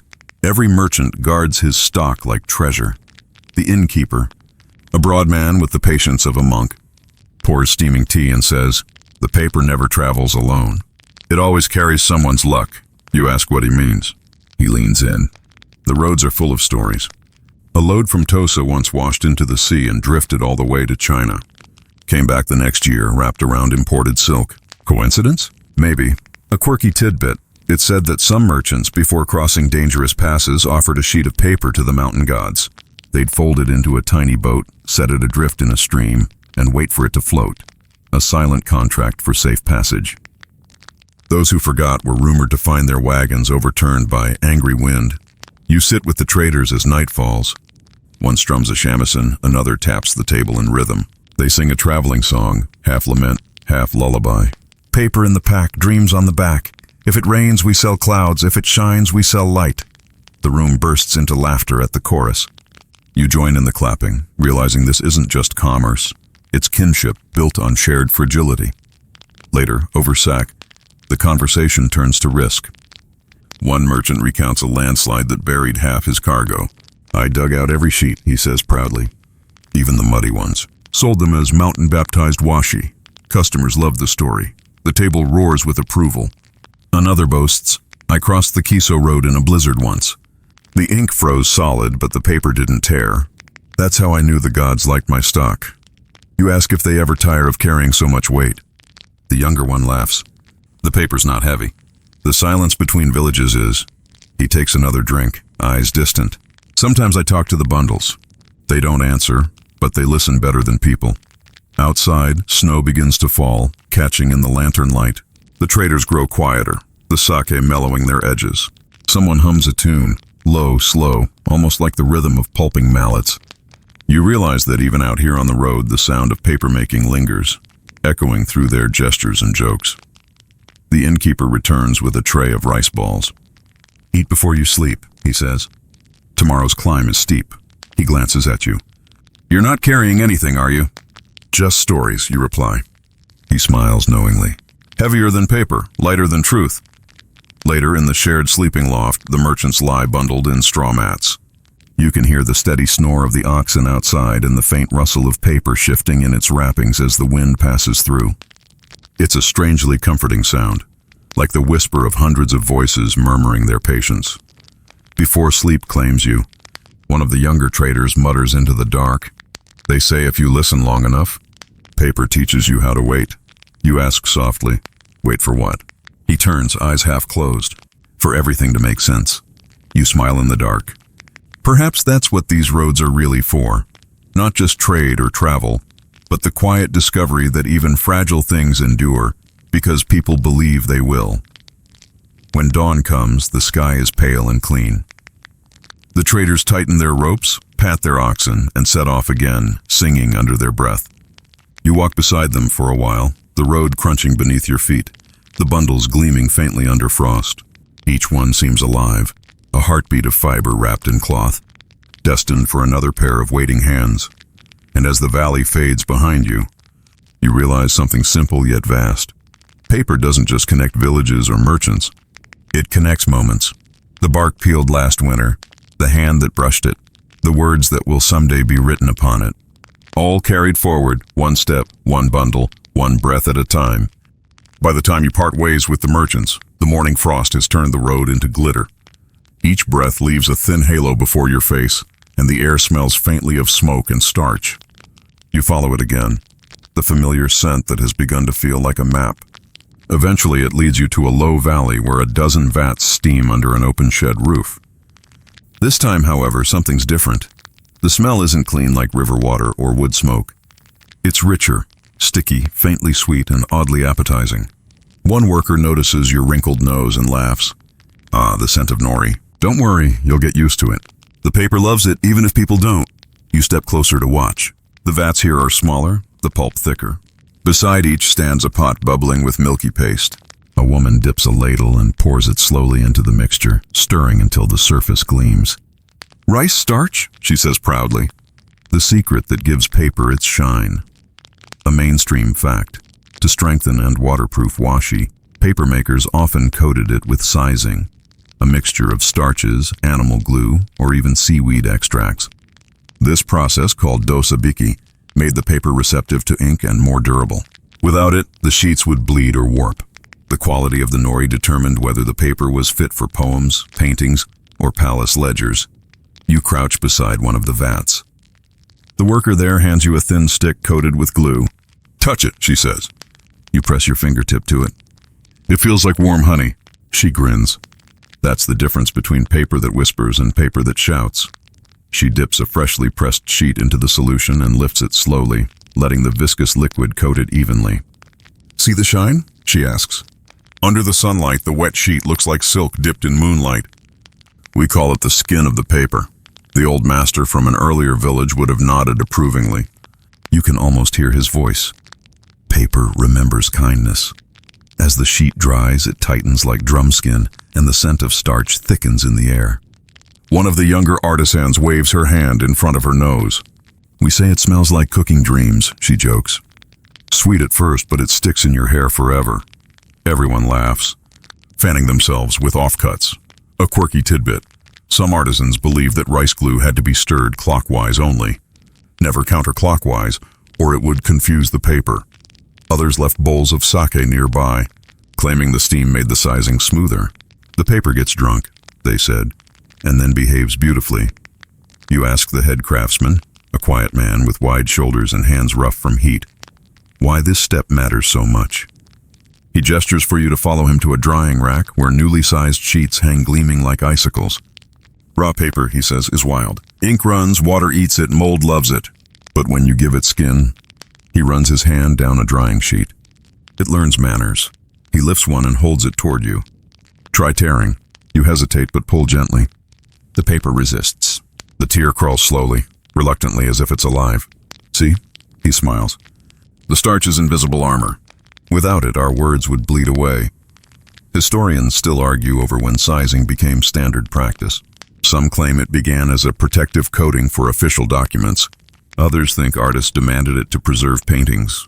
Whatever its origin, it transformed washi from a fragile medium into something archival, capable of carrying history itself. While he speaks, a small boy sneaks behind a vat, scooping a handful of glue. He stuffs it in his mouth and grimaces instantly. The workers burst into laughter. He tries it every week, the man sighs. Still hasn't learned it's not candy.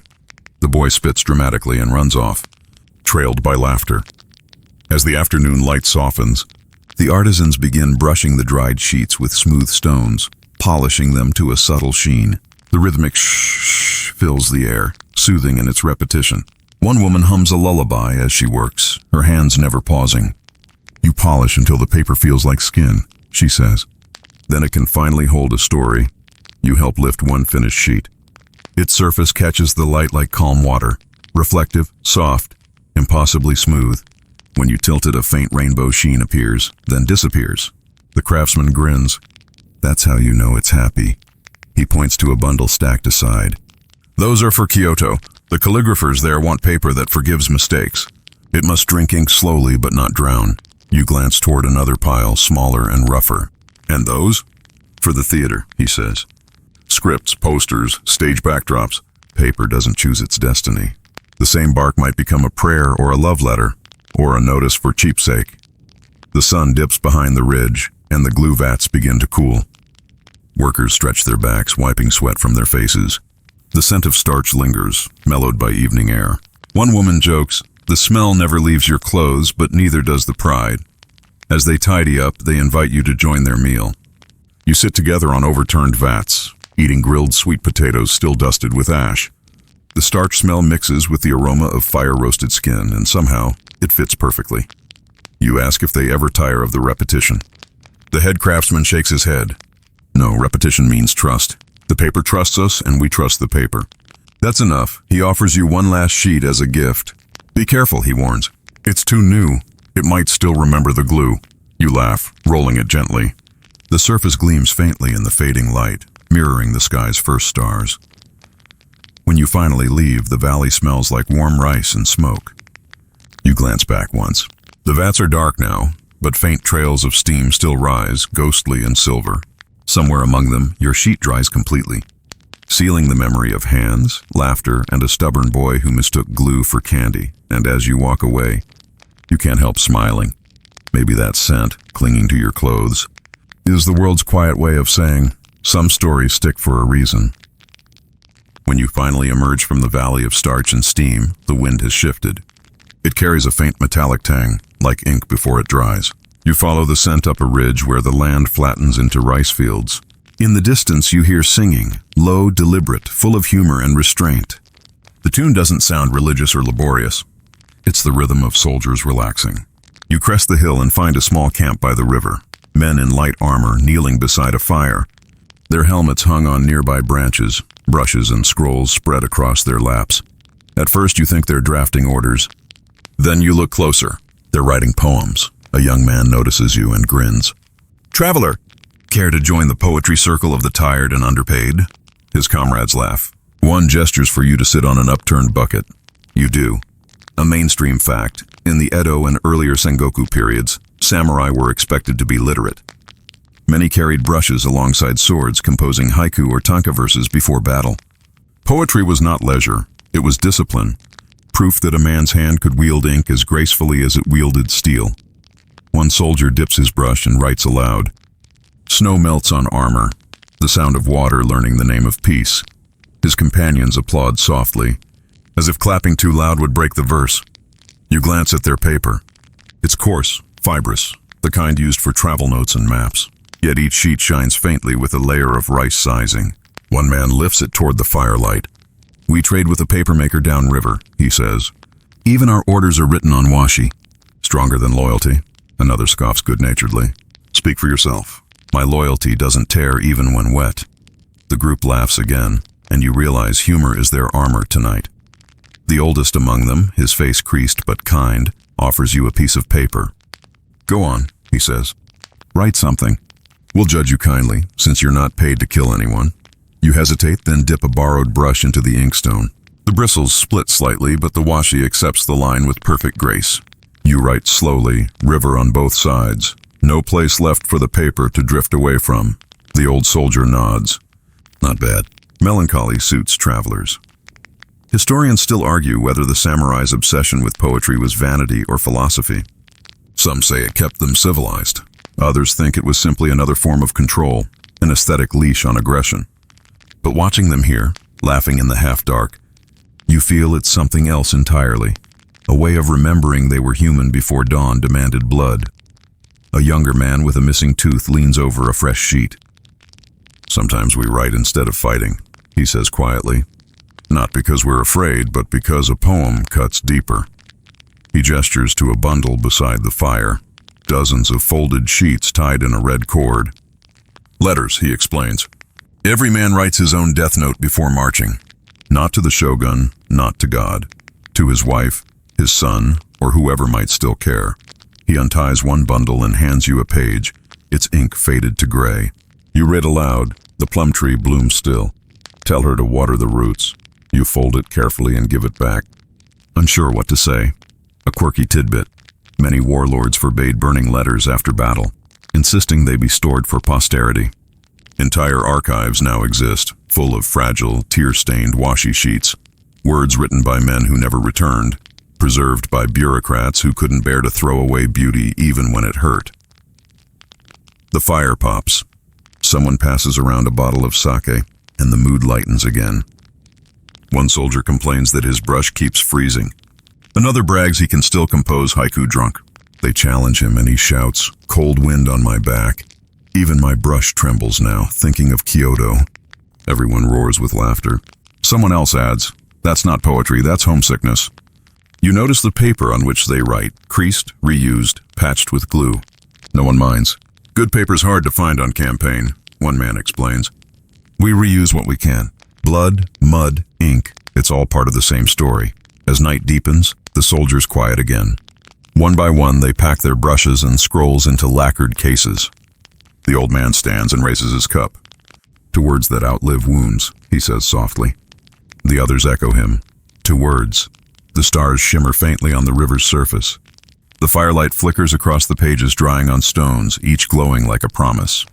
You realize the sound around you, the soft scraping of brushes, the murmur of men reciting to themselves, is the same rhythm as papermakers pounding bark. War and craft, battle and art, both born from patience, both destined to leave marks. You ask the old man what he'll do when the campaign ends. He shrugs. "Go home, maybe make paper myself. After years of cutting, it might be nice to mend things." You nod, smiling. "You'd make good sheets," he chuckles. "We all would, given the right water." When dawn breaks, they're already gone. Only the ashes of the fire remain, scattered across scraps of used paper. You pick one up. The ink has smeared where the dew touched it, but the words are still visible. Snow melts again. The world too soft for swords now. You fold it gently, tuck it into your sleeve, and whisper, "May it stay that way." The wind lifts the edges of the scattered pages, and for a moment, they rise like a flock of white birds taking flight, the last army that ever needed no weapons. By the time the soldiers' paper birds vanish beyond the river bend, the world feels hushed again, as though the land itself has paused to remember their voices. You keep walking, following the faint glimmer of water downstream until it merges with the sea. The air changes there, saltier, thicker, full of something restless. Ships bob in the harbor, sails flapping like giant sheets of paper. On the docks, traders shout in a dozen accents, loading crates marked with characters both familiar and strange. And there, among the confusion, you spot a group of foreign men, tall, pale, cloaked in heavy wool, staring wide-eyed at a pile of washi. They speak quickly in a language you barely catch.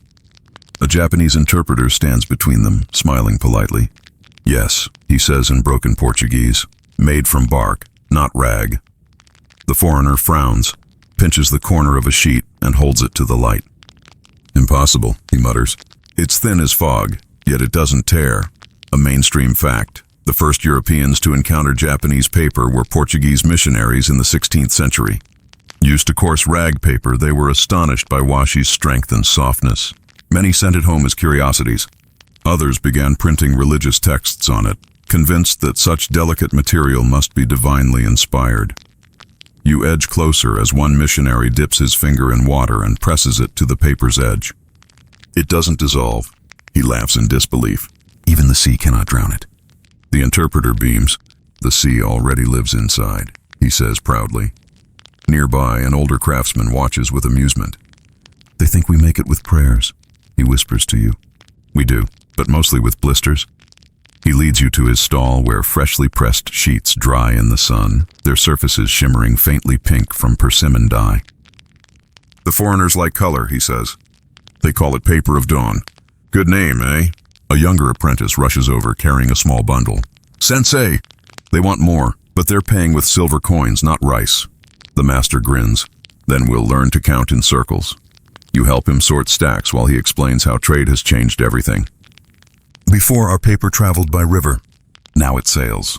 The missionaries use it for holy words. The merchants use it for ledgers. The sailors use it to patch maps when wind tears them. He chuckles. Everyone finds a use for softness eventually. One of the Portuguese men returns, holding a folded sheet. "We print Ave Maria on this," he says, voice awed. "Your paper makes our prayers beautiful." The craftsman bows slightly. "Then your God must like texture." Historians still argue whether this cultural exchange was blessing or theft. Some say the influx of Western demand preserved Japan's paper industry. Others believe it cheapened it, turning art into export. But standing here, surrounded by laughter and salt and fluttering sheets, it feels more like conversation. One long dialogue between hands across oceans. As the afternoon tide rises, the craftsman shows you another secret. We dry some sheets on shells, he says, placing one over a curved oyster. Gives it a shimmer like moonlight. He lifts it carefully. Indeed, the surface glows with faint pearlescence. Foreigners call it miracle paper, he says. I call it good marketing. A quirky tidbit. In some port towns, paper makers rubbed new sheets with sharkskin or shell dust to mimic silk, selling them to European traders as exotic sea paper. No one could prove whether it truly came from the ocean, but buyers loved the myth. Later, as ships prepare to depart, the missionaries bless the bundles with holy water. One of them offers you a small printed card, a prayer, pressed neatly onto washi. The ink is sharp, the letters precise. Carry this, he says gently. It won't tear. You slip it beside the calligrapher's mu in your sleeve. The two feel different but harmonious, the same fibers carrying two languages of faith. As the sun sets, the harbor turns gold. Sheets of drying paper flutter from ropes like sails waiting for wind. Seagulls swoop through them, mistaking them for fish, and the apprentices chase them away with laughter. The master wipes his hands on his apron and sighs contentedly. Every day, new faces, new stories. The paper listens to all, but it never takes sides. He hands you a scrap, smaller than your palm, tinted faintly blue. From the last batch before the typhoon season, he says. If you write on it, choose your words carefully. The sea remembers everything. You tuck it safely away and watch the ships pull from shore. The sails catch the last light, glowing orange against the horizon. And for a heartbeat, they look just like sheets of washi drifting toward heaven.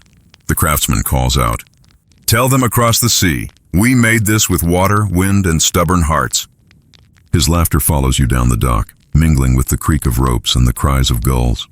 As night settles, the tide murmurs softly against the hulls, and you realize that this trade, faith, curiosity, is just another way paper moves through the world, a bridge that folds, floats, and survives salt without losing its grace. You stand there until the last sail disappears. The harbor now quiet except for the whisper of waves brushing against crates of paper stacked by the pier. One loosens slightly, and a single sheet drifts free, landing at your feet. It glows faintly in the moonlight, edges curling like a sigh. You pick it up gently, feeling the damp chill of sea air in its fibers, and whisper, "Even now, you're still listening." The next morning brings mist, the kind that softens everything until even the sea forgets where it ends. You follow the shore until the sand turns coarse with shells and driftwood. A small settlement comes into view, huts clustered around smoking kilns, thin trails of steam rising like spirits greeting dawn. At first glance, it doesn't look like a paper-making village at all.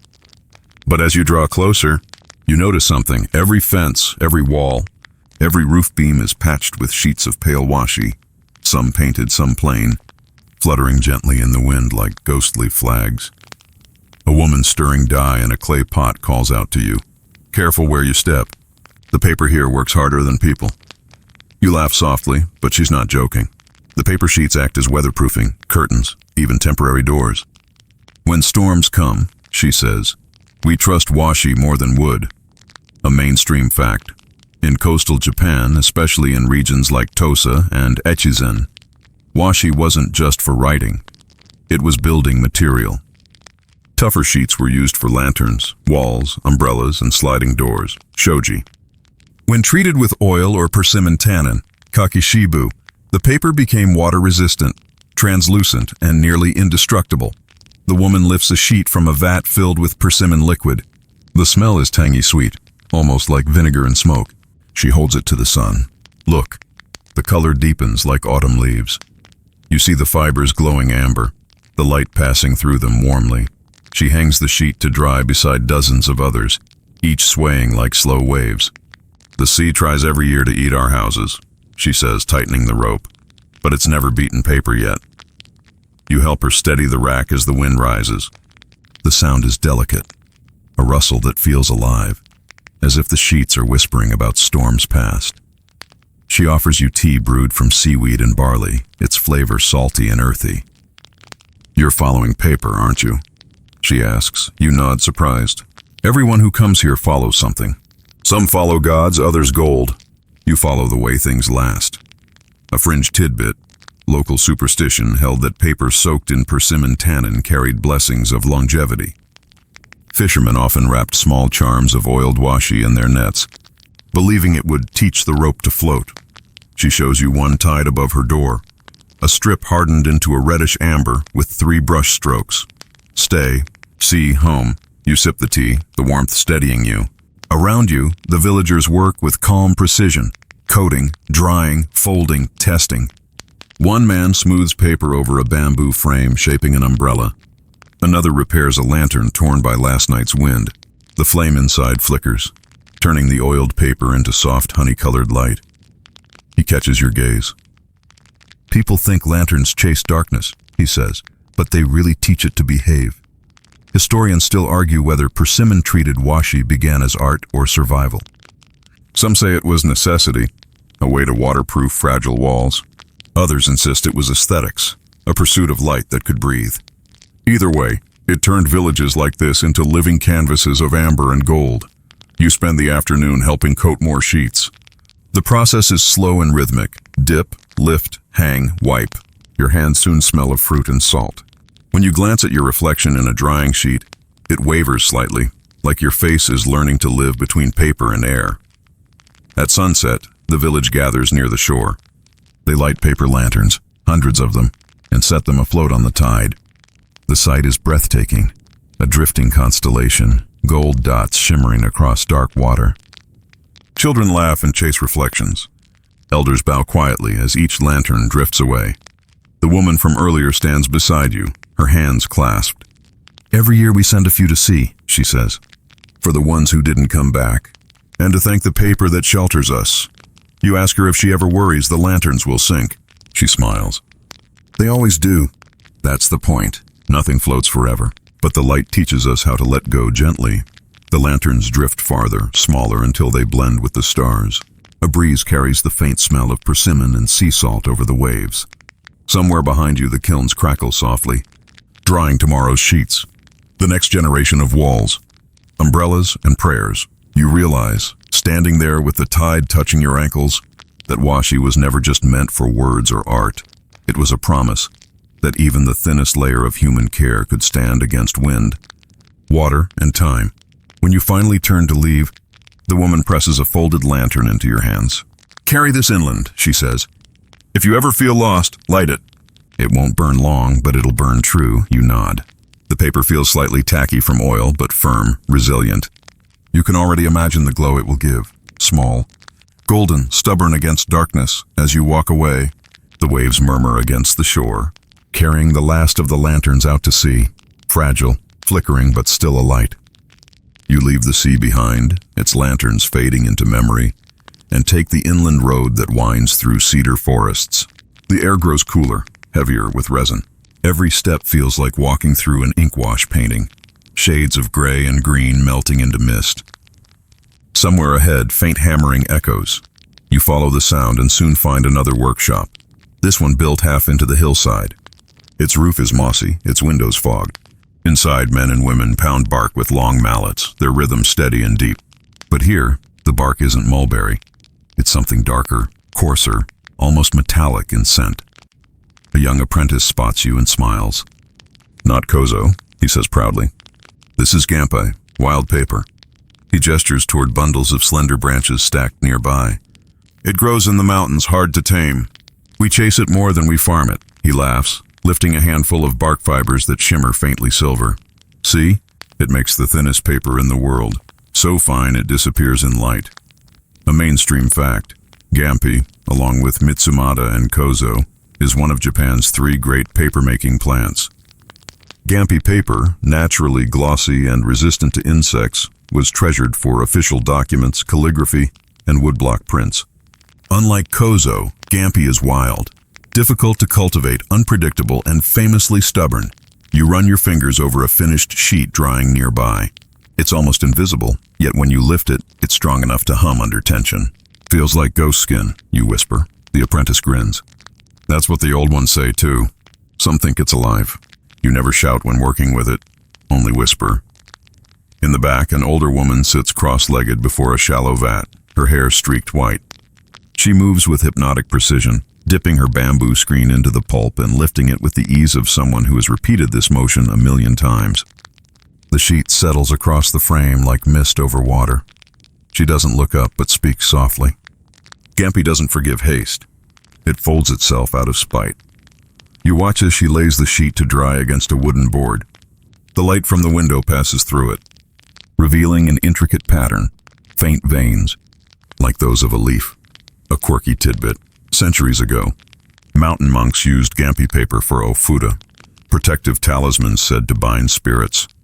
Because it was nearly transparent, they believed it could hide words from demons. Even today, some temples use thin Gampy slips to seal charms inside statues, trusting that invisible prayers protect better. When she finishes a batch, the woman finally looks at you. Her eyes are sharp, like someone who's seen both miracles and mildew. "You've been traveling with paper," she says. You nod. "Then you should learn how to read it." She picks up a stack of dried sheets, each slightly different in tone: cream, pearl, gray. "Every sheet tells a story," she says. "See the bubbles here? That means it was too cold when pressed. These darker streaks, they remember rain. And the faint curl along the edge?" She taps it lightly. "That one waited too long before drying. It grew lonely." You smile. "You talk about it like it's alive." "Alive?" "No," she says, tilting her head. "But it listens." That's enough. Historians still argue whether Gampy was Japan's first paper-making plant. Some evidence points to early Nara documents made entirely of wild Gampy fibers. Others argue it was too delicate, reserved for high offices and sacred use. The woman shrugs. "We don't care which came first. We only care which survives." She shows you a document sealed inside a wooden box. A family genealogy, written 400 years ago. The paper, yellowed but intact, still gleams faintly. Mulberry fades. Gampy endures. As afternoon light filters through the trees, she invites you to help beat the next batch. You take a mallet, raise it, and bring it down onto the bark. The fibers splatter slightly, releasing a scent somewhere between rain and ash. The rhythm becomes soothing. 3 strikes, a pause, then 3 again. It feels less like labor and more like heartbeat. She watches approvingly. That's it. You've found its pulse. Nearby, another worker threads a string through a row of finished sheets, hanging them from the ceiling. The room becomes a forest of translucent leaves, light drifting through them like water. When a breeze sneaks in, the sheets sway, casting rippling shadows across the floor. Someone begins humming, an old mountain song with no words. The others join softly, the rhythm of hammers aligning with the tune. The sound is deep, grounding, ancient. You realize how different this place feels from the coastal workshops. Quieter, older, less concerned with trade or perfection.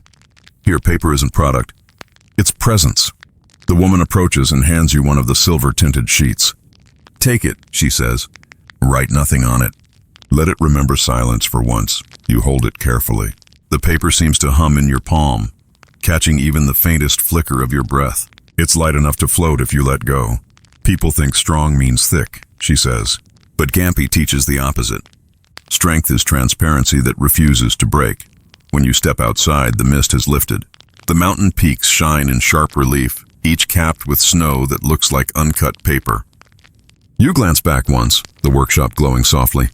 Its windows filled with ghostly sheets, and whisper to yourself, maybe silence is the truest ink.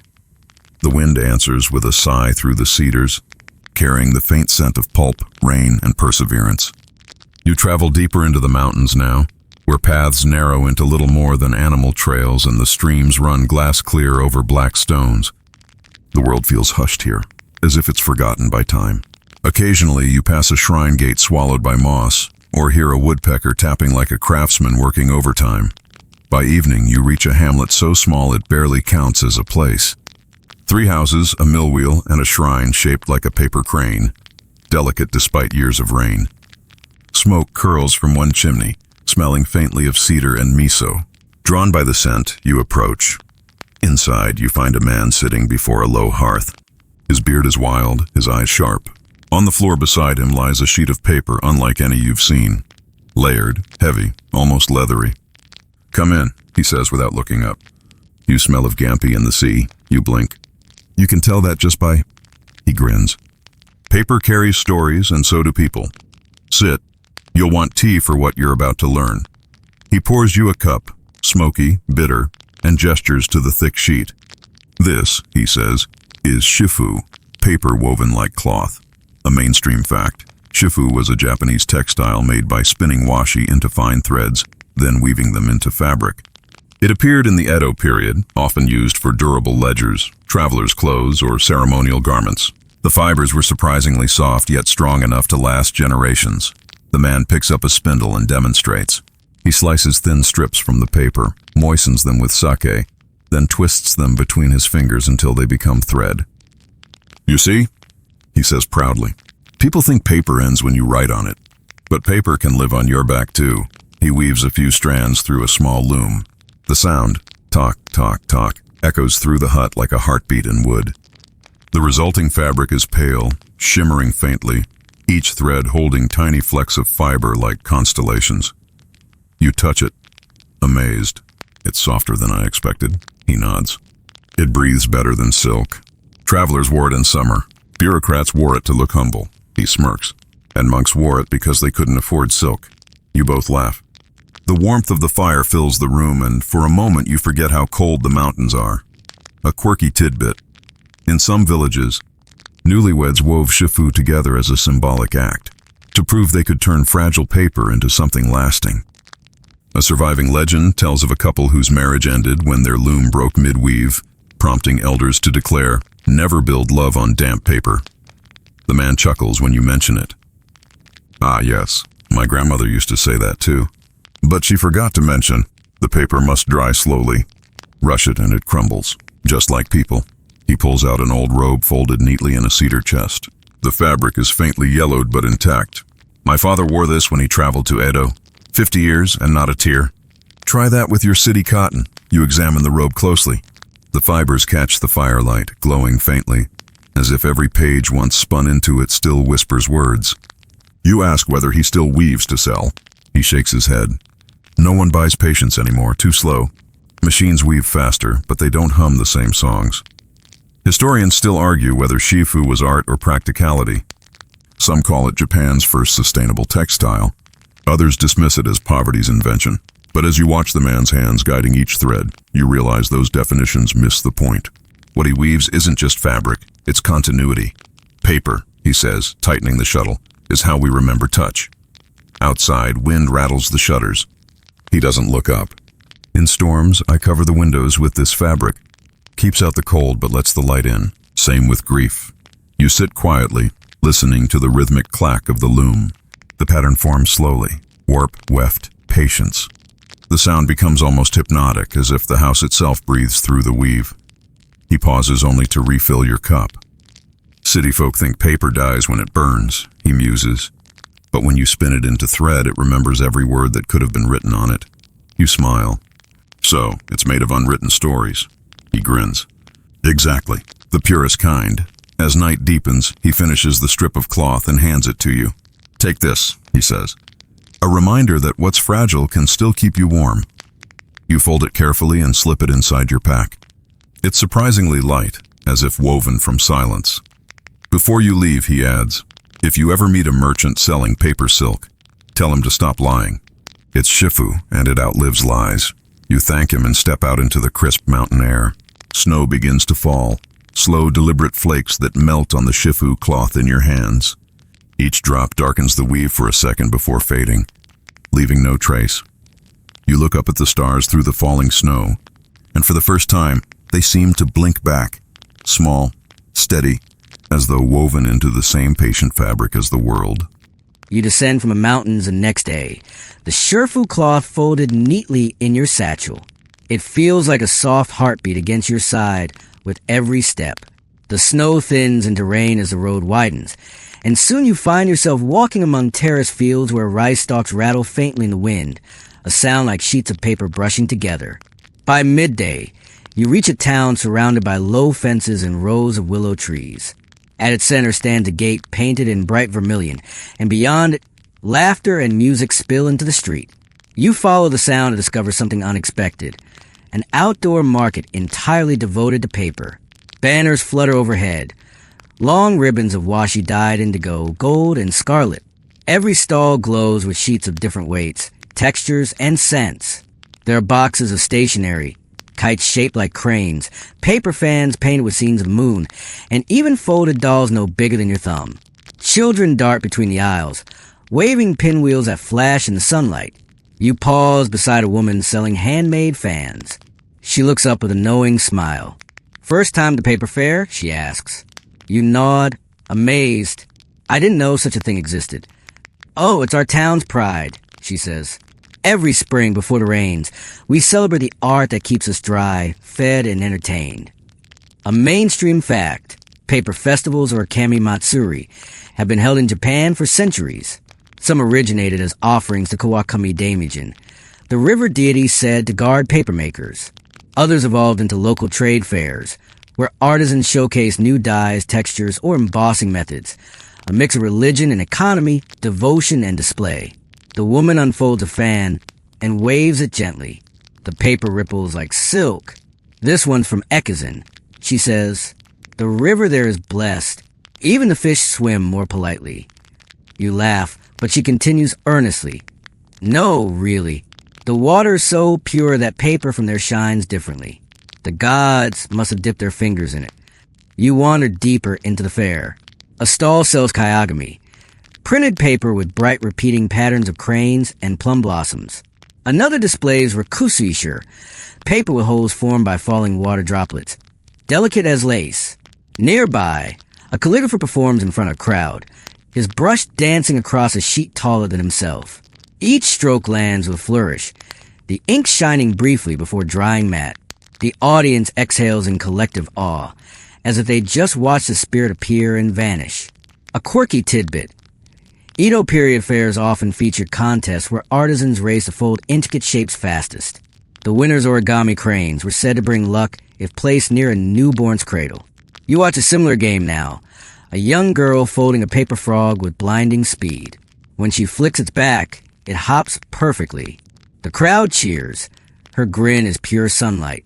You pause at a booth where an old man displays washi embossed with flowers. "How do you trap petals like that?" you ask. He winks. "We don't trap them, we persuade them."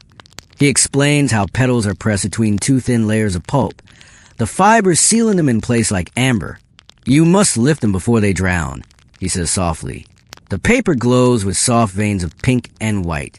You imagine the petals once trembling in spring wind, now immortalized in quiet translucence. Historians still argue whether festivals like this preserved traditional craft or merely commercialized it. But walking through the noise and color, you sense both truths coexisting. Devotion wrapped in commerce, reverence disguised as play. Paper here isn't just commodity, it's celebration. At the fair's edge, a monk in simple robes sits cross-legged beside a low altar. Instead of incense, he burns folded paper cranes, their smoke curling upward in thin gray ribbons. You kneel nearby, curious. "Offerings," he murmurs, eyes half closed. "For the hands that made, not just the gods who bless." He drops another crane into the flame. "Every year, we burn 1,000, one for each soul who worked the rivers." The paper burns slowly, gracefully, edges glowing orange before curling to ash. The scent isn't bitter. It's sweet, faintly floral. It smells like endings, you whisper. The monk smiles faintly. Or beginnings, if you wait long enough. You leave a shurfu thread beside his bowl, a silent thank you to the weaver in the mountains. And he nods approvingly. "Paper remembers kindness," he says, repeating words you've heard before, yet they feel new here. As dusk settles, lanterns ignite across the fairgrounds. Hundreds of them made from oiled washi, glowing amber and red. They swing gently in the breeze, painting ripples of light across faces and fabrics. The hum of the crowd softens into a lullaby of voices and laughter. You find yourself at the bridge leading out of town. Beneath it, the river gleams like molten glass. Children release paper boats carrying scribbled wishes, each one drifting toward the darkening current. A boy calls out proudly, "Mine for eternal summer." Another laughs, "Mine for one more festival." You watch the little boats vanish into twilight, their candle flames trembling but alive. In that moment, the whole town feels like a giant heartbeat made of fiber, ink, and water. Fragile, yes, but endlessly persistent. Before you turn away, a gust lifts one of the loose kyogami sheets from a stall. It flutters through the air and lands on your arm, red cranes against gold waves. You smooth it gently, whispering, "I'll carry this one too." And as you walk away, the lanterns behind you shimmer like constellations caught in paper. Proof that sometimes the quietest materials hold the loudest joy. The paper fair fades behind you, replaced by the rhythmic croak of frogs and the distant whisper of water wheels. The road bends into farmland, dotted with houses whose sliding shoji doors glow faintly from within. You pass one open doorway and catch a glimpse of a woman kneeling over a low desk, folding paper into intricate shapes under the light of an oil lamp. She looks up when she notices you watching. "Traveler," she calls, "come see my garden. It only blooms at night." Curiosity wins. You step inside. Her home smells faintly of paste and plum blossoms. The garden is nothing more than a wide tatami mat covered in hundreds of folded forms. Flowers, birds, stars, and strange geometric shapes that gleam like ivory in the lamplight. Some hang from threads. Others perch delicately on bowls and cups. "This is my work," she says, eyes bright. "I'm an orizuru maker." A mainstream fact. The art of folding paper, origami, emerged from ceremonial practices in Japan as early as the 7th century. Initially, it wasn't decoration but ritual. Folded paper used in offerings to deities or wrapping gifts with spiritual precision. Over time, the practice evolved into recreation and meditation, eventually becoming the refined art form we recognize today. She picks up a square sheet and smooths it carefully. "This one's Gampi," she says. "It folds like breath." Her fingers move with hypnotic grace. Crease, turn, tuck, unfold, reverse. In moments, the flat sheet becomes a crane with wings poised mid-flight.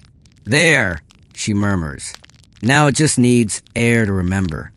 You lean closer. The crane's wings tremble as though alive. She smiles. Every fold holds a choice, tension or release. The paper never forgets. A quirky tidbit. Ancient superstitions held that if a person folded 1,000 cranes, the gods would grant one wish. During illness or war, families sometimes stayed up for nights, folding together, an act of quiet hope rather than bargaining. The woman gestures toward a string of cranes hanging from the ceiling. "These are for my sister," she says softly. "She's sick but stubborn." The cranes remind her the sky's still reachable. You ask if she believes the legend. She chuckles gently. Belief isn't required. Folding is enough. Outside, wind rattles the shutters. She looks up at the sound. That's the wind checking if I finish my wish. You both laugh, and she invites you to try. She hands you a sheet of soft washi, thin yet resilient. Your fingers fumble at first. Folds uneven, corners mismatched. She doesn't correct you, only murmurs. Be kind to it. Don't force the future into shape too soon. You slow down. The rhythm steadies. The paper warms beneath your touch, and before long, a crooked but recognizable crane rests in your palm. She studies it approvingly. That one's got personality. Keep it. Imperfect cranes fly farther. You place it beside hers. Together. The pair cast twin shadows against the wall. Two fragile silhouettes sharing the same light. Historians still argue where the idea of the 1,000 cranes began. Some trace it to Buddhist sutras about rebirth. Others claim it was simply a parlor pastime elevated by devotion. But in this small house, you feel the truth is simpler. Folding was a way to keep hands busy while hearts healed. She shows you another form, a frog that hops when pressed, a flower that opens when blown upon, a box that locks itself shut with a single twist. Paper, she says, was born to become other things. When the night deepens, she begins packing the finished cranes into a wooden box. Tomorrow I'll send them to the temple, she says. They'll hang them above the altar until spring, then burn them. That way, the wish rises with the smoke. You help her gather the strays. One slips from your hand and lands near the lamp. Its wings flicker gold for a moment before settling back to white. You whisper, "Maybe that one already learned to fly." She smiles, tying the box shut with twine. "Then may it carry your dream, too, traveler." You thank her, stepping back outside. The moon hangs low and full, its light silvering the wet road ahead. Behind you, the paper cranes stir in the draft from the open door, hundreds of wings rustling softly like a forest breathing. You walk away slowly, the small crane she gave you cupped safely in your hands. The paper feels impossibly light, yet it anchors you, a reminder that fragility, folded correctly, can outlast fear. As you pass the last house, a breeze lifts your crane into the air. It tumbles, rights itself, and glides briefly before settling in the ditch beside the road. You start to retrieve it, but stop. Maybe this is what she meant. Imperfect cranes fly farther. You leave it there, fluttering gently under the moonlight, and continue onward to the sleeping countryside, a traveler surrounded by silence, carrying 1,000 unspoken folds in your heart. Morning breaks slow and silvery, mist pooled thick over the paddies. You follow a stream that winds through the valley, its surface glinting like a strip of brushed tin. A few fishermen squat along the bank, their lines vanishing into fog. Ahead, the sound of rushing water deepens into the steady pulse of a waterfall. You soon see it, a broad cascade tumbling over smooth stone, white spray curling into air. Beneath it, a mill wheel turns lazily, creaking as if half asleep. Beside the wheel stand a long wooden shed with smoke drifting from a chimney, and that familiar smell again. Pulp, bark, steam, and patience.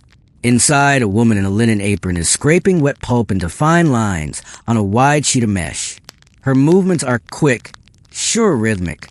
She looks up briefly, smiling. "You've come far," she says without surprise. "I was told someone's been following paper's shadow across the country." You laugh softly. "And you're part of that shadow?" She shrugs. "I'm what's left of the old light."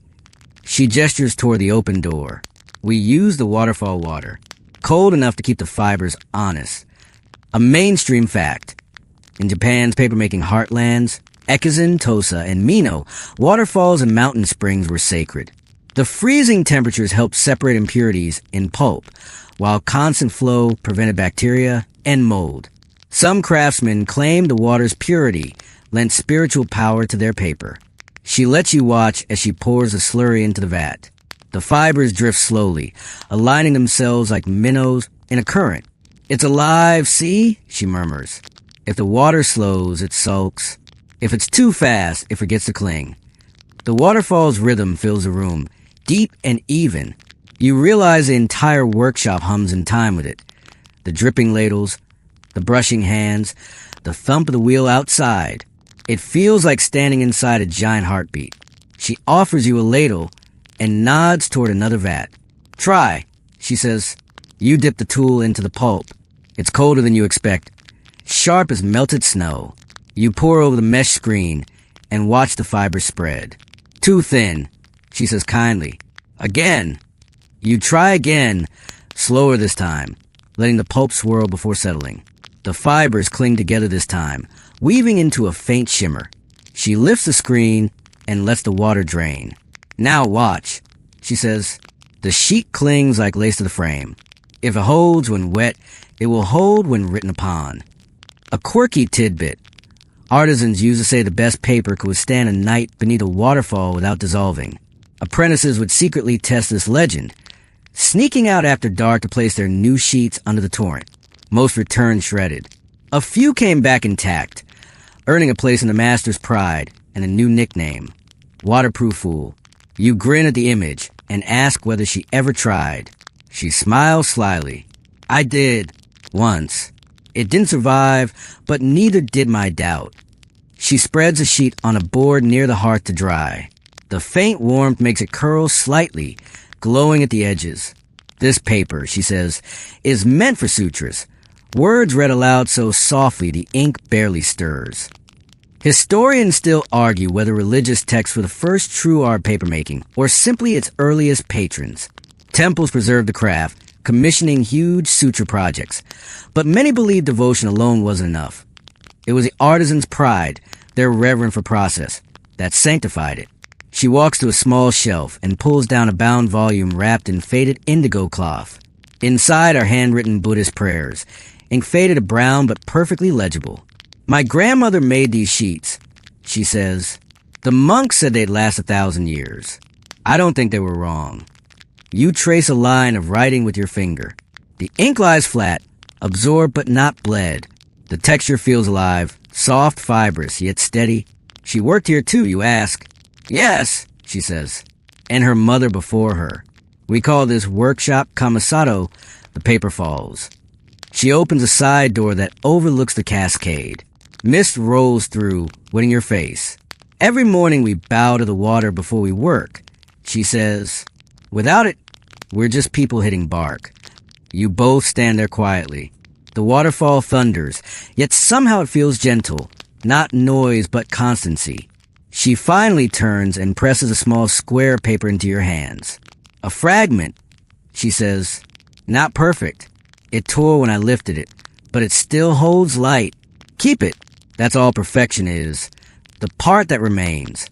The sheet gleams faintly where the fibers are thicker. When you tilt it, sunlight flashes through the thinner spots like scattered stars. You tuck it carefully inside your sleeve beside the mu, the prayer card, and the crane. Each piece feels distinct. Bark, ink, oil, fold. Yet together they whisper the same thing. Endurance disguised as fragility. As you leave, the woman calls after you, voice nearly lost in the roar. If you ever doubt your path, listen to falling water. It always finds the paper's truth, soft, patient, unstoppable. You pause halfway down the trail and glance back. She's already at her vat again, arms deep in the milky pulp, the waterfall spray catching rainbow light behind her. For a moment, she looks less like a craftswoman and more like the deity of paper herself, bending rivers into sheets, turning silence into texture. And you think, maybe that's what devotion really is, not faith in gods, but faith in work done gently, again and again, until even water learns your rhythm. You follow the stream downward, the thunder of the waterfall fading into a softer murmur.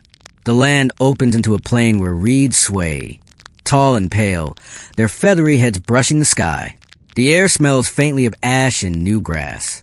In the distance you see smoke, not from papermakers' hearts this time, but from something bigger, heavier, rhythmic. As you approach, the sound grows clearer. Clanking gears, wooden wheels turning, men shouting over the grind. You've reached a small industrial village. Its riverbank bristles with chimneys, and a wide water wheel spins faster than any you've seen. Inside the largest shed, the scene feels entirely different from the quiet workshops you've known. Great iron vats hiss with steam. Sheets of paper roll continuously along wooden tracks. A boy in a sooty apron shouts to another, "Add more pulp," while someone else dumps shredded rags into a bubbling tank. You step aside to avoid splashes. The air is hot, dense, full of metallic scent. A foreman, hair slicked back, voice rough from shouting, notices you staring. "First time in a mill?" he asks. You nod. He smirks. "Welcome to the future. Don't blink. It changes every season." A mainstream fact. By the mid-19th century, Japan began adopting Western papermaking technology. Steam-driven machines and imported chemical treatments sped production, transforming the craft from cottage industry to mass manufacturing. Some hailed it as progress. Others mourned it as the death of Washi's soul. The foreman wipes his brow and waves his arm toward the machines. It used to take a whole village to make 50 sheets a day. Now we do 5,000 before lunch. The pounding of gears echoes like distant thunder. Impressive, you say, but it feels loud. He laughs. That's the sound of money, friend. You watch as a conveyor carries wet sheets into a drying chamber powered by coal heat. Steam gushes through cracks in the planks. "No waterfall prayers here," he says. "We pay taxes, not deities." A younger worker, maybe 16, turns and grins. "But the paper's strong, sir. Look." He pulls a sheet from the end of the roller. It's smoother, wider than a handmade kind's, but lifeless somehow, too perfect, too silent. You hold it up to the light. It shines evenly, no texture, no pulse. It's beautiful, You say, unsure. The boy shrugs. Beautiful, yes, but it doesn't smell right. A quirky tidbit.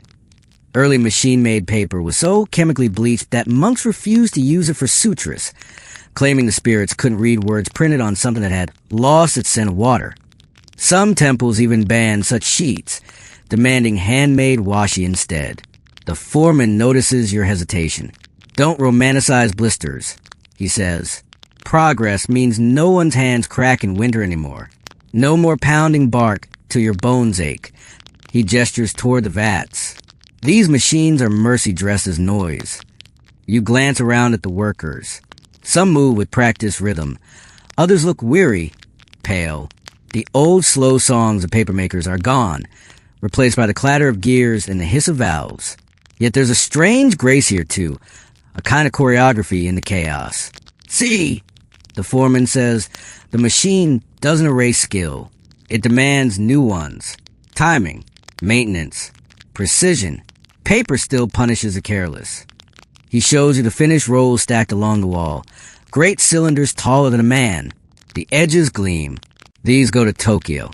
Newspapers, railway schedules, government forms. The world's writing faster than ever. We just keep up. Historians still argue whether industrialization truly destroyed traditional papermaking or merely expanded its reach. Some say modernity diluted craftsmanship. Others insist it democratized knowledge. Watching the workers sweat beside roaring boilers, you sense both truths pressing against each other like damp sheets on a roller. As the shift bell rings, the workers pour outside, wiping soot from their faces. The foreman lights a pipe. You've seen the temples, the artisans, the poets. Don't pity us, he says. Without this, their words would never travel so far. Machines just gave their stories wings. Outside, the sun sets over the smokestacks. The air hums with the residue of progress. Ash and ambition mingled in the wind. Downriver, you glimpse pale scraps drifting on the current. Offcuts, rejected sheets, fragments of experiments. You pick one up, thin, warm from the day's heat. Edges rough. You hold it to your ear out of habit, half expecting it to whisper like handmade washi. It doesn't, but faintly, under the hum of engines, you can still hear something. Maybe water remembering its old rhythm. You walk toward the river, toss the scrap in, and watch it spin, sink, then reappear farther downstream. For a second, the machine's steam and the river's mist merge. 2 generations of paper breathing the same air. You whisper, progress never forgets its pulp, and keep walking until the noise fades behind you, replaced once again by crickets and wind. The industrial roar fades with every step, until the only sound left is your own breathing. The river beside you widens again, smoothing out, reflecting the pale evening sky like brushed silver. The scent of smoke lingers faintly, mingling with something cleaner. Damp moss, rain-soaked wood, the faint sweetness of mulberry bark left in the sun. You reach a low bridge. Beneath it, a small hut leans over the water, half hidden by reeds. Someone hums softly inside. You crouch at the doorway and knock.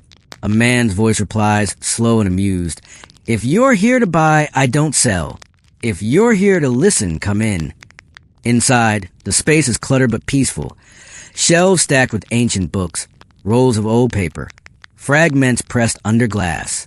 A candle flickers on the desk, throwing warm light across a face lined with quiet intelligence. "I'm an archivist," he says simply. "I say what others forget." He opens a drawer and pulls out a sheaf of fragile documents. These are washi, some 500 years old. Court records, poems, even grocery lists. He chuckles softly. The empire's greatness and the price of fish, both preserved by the same fibers. A mainstream fact. Japan's oldest surviving papers, such as those in the Shosoin repository in Nara, date back to the 8th century. Made from gampi and kōzo, they remain remarkably intact, proving washi's unparalleled longevity. He places one under a magnifying lens. "Look here," he says. The fibers shimmer faintly in the candlelight, interlocking like the veins of a leaf. Even after centuries, they hold. The ink fades, but the paper endures. You ask him how it survives so well. He leans back, because paper, unlike people, knows when to rest. It doesn't resist time, it absorbs it. A quirky tidbit. Some early archivists believed old documents had souls.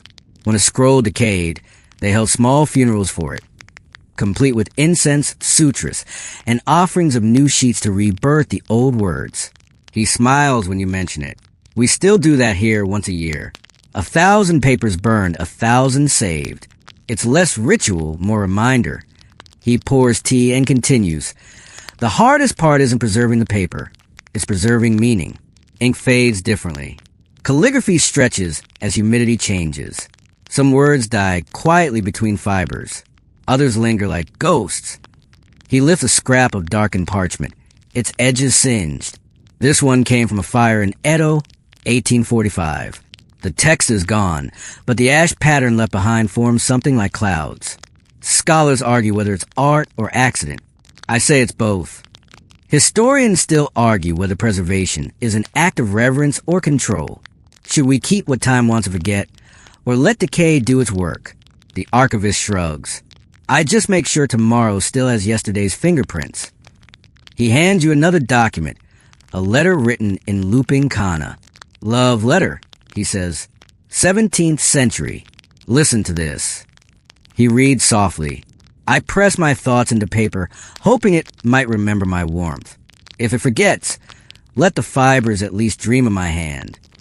The room feels still. The candles flame motionless. You glance at the shelves around you.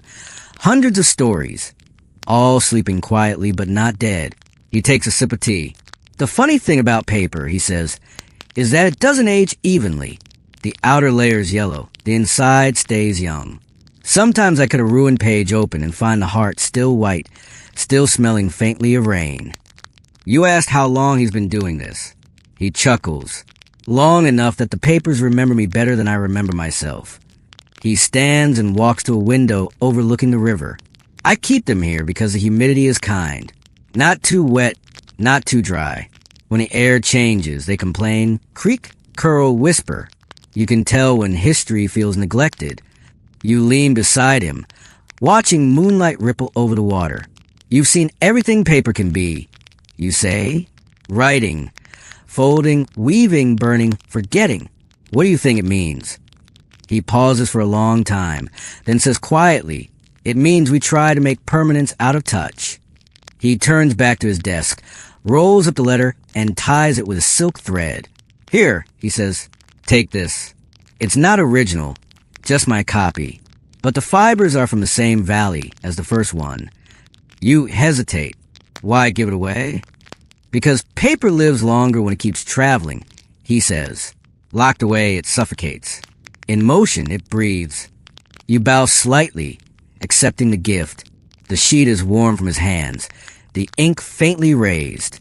As you step outside, the river reflects the moon like a strip of polished glass. You glance back.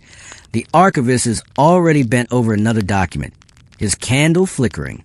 From here, he looks like a man weaving time into threads, one careful motion at a time. You walk along the riverbank, the copy rustling softly in your sleeve. Somewhere behind you, the waterfall's old rhythm seems to echo faintly in the night wind, as though all the stories you've gathered are speaking to one another across centuries. The archivist's words linger in your mind. Permanence out of touch. You realize that's what every papermaker, calligrapher, and dreamer you've met has been chasing. Not immortality, but the soft persistence of care. The road curves inland once more, winding through fields where scarecrows lean like forgotten monks. The air is soft with the scent of fresh earth and drying hay. You follow a faint path that leads toward a cluster of low buildings beside a temple bell. The sound of chanting drifts faintly over the fields, slow, steady, each syllable held until it fades into silence. You find the monks working not in meditation halls, but in a small courtyard scattered with sheets of paper, each pinned carefully by smooth stones. Some are blank, others inked with dense lines of sutras. The paper glows faintly gold in the sun. A monk with gentle eyes looks up as you approach. Traveler, he says. You arrive as the words dry. He motions you closer. We are copying the Hanya Shinjyo, the Heart Sutra. Each copy must breathe before it sleeps. A mainstream fact. Buddhist monks in Japan have copied sutras by hand for over a millennium. The act, called Shakyo, was believed to purify karma, focus the mind, and preserve sacred knowledge. Many temples commission hundreds of identical scrolls as offerings, each written on fine washi. Some were buried in pagoda foundations to ensure blessings for future generations. You kneel beside one monk as he works. His brush moves slowly, each stroke deliberate, each pause full of breath. Ink is easy, he murmurs. Patience is not. His sheet rests on a board of Gampi paper, so thin it glows like sunlight through silk. Why so many copies? You ask quietly. He smiles. Because truth must be practiced, not stored. A quirky tidbit. Some temples believe that even those who couldn't read gain merit by helping prepare the paper. Women and children wash bark in rivers or dried sheets on stones. Their labor counted as prayer. One old record even lists a papermaker's dog who kept vigil by the vats and was blessed posthumously as a guardian spirit. You chuckle softly when a puppy trots through the courtyard, sniffing the drying scrolls. The monks laugh too, but don't shoo it away. Even he learns silence. One says, you watch as the older monk inspects each finished page. Some are perfect. Others smudge slightly where the ink ran. He doesn't scold. Instead, he places the flawed ones in a separate basket. For the river, he says simply, you follow him later to the riverbank, where he releases the basket into the current. The papers float briefly, then slowly sink, fibers unraveling in the flow. The water carries what we cannot keep, he says.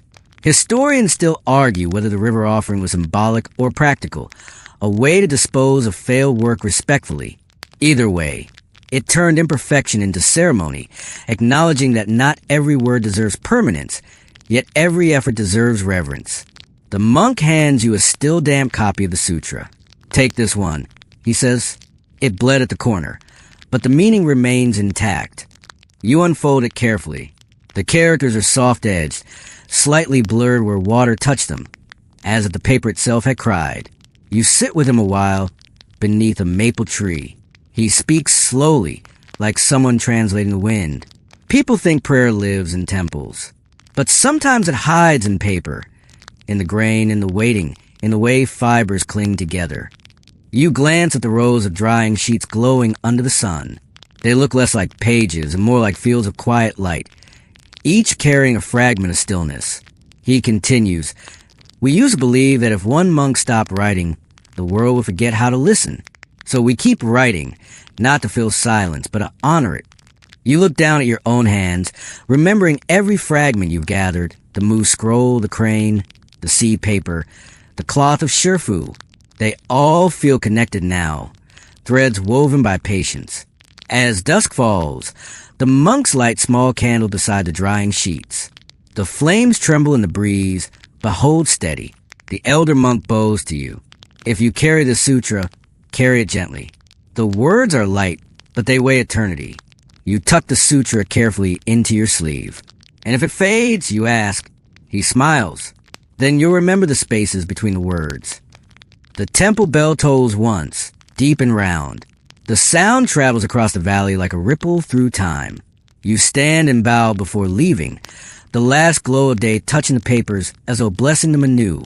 As you walk down the hill, you realize that every sheet, from bark to blessing, has been part of one long breath, exhaled by centuries of hands.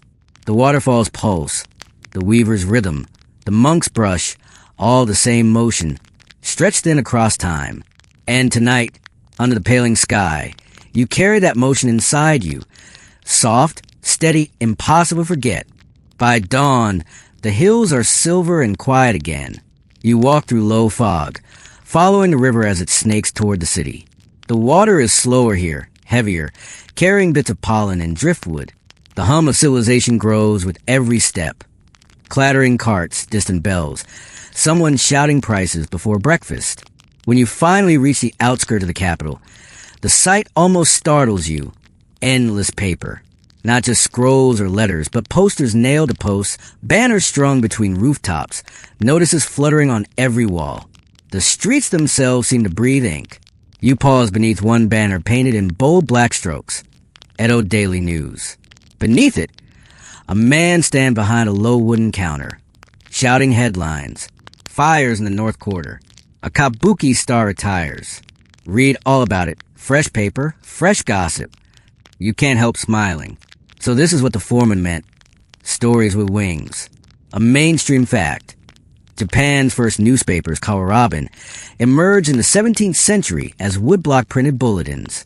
By the Meiji era, mechanized printing in Western presses had transformed information into a daily necessity.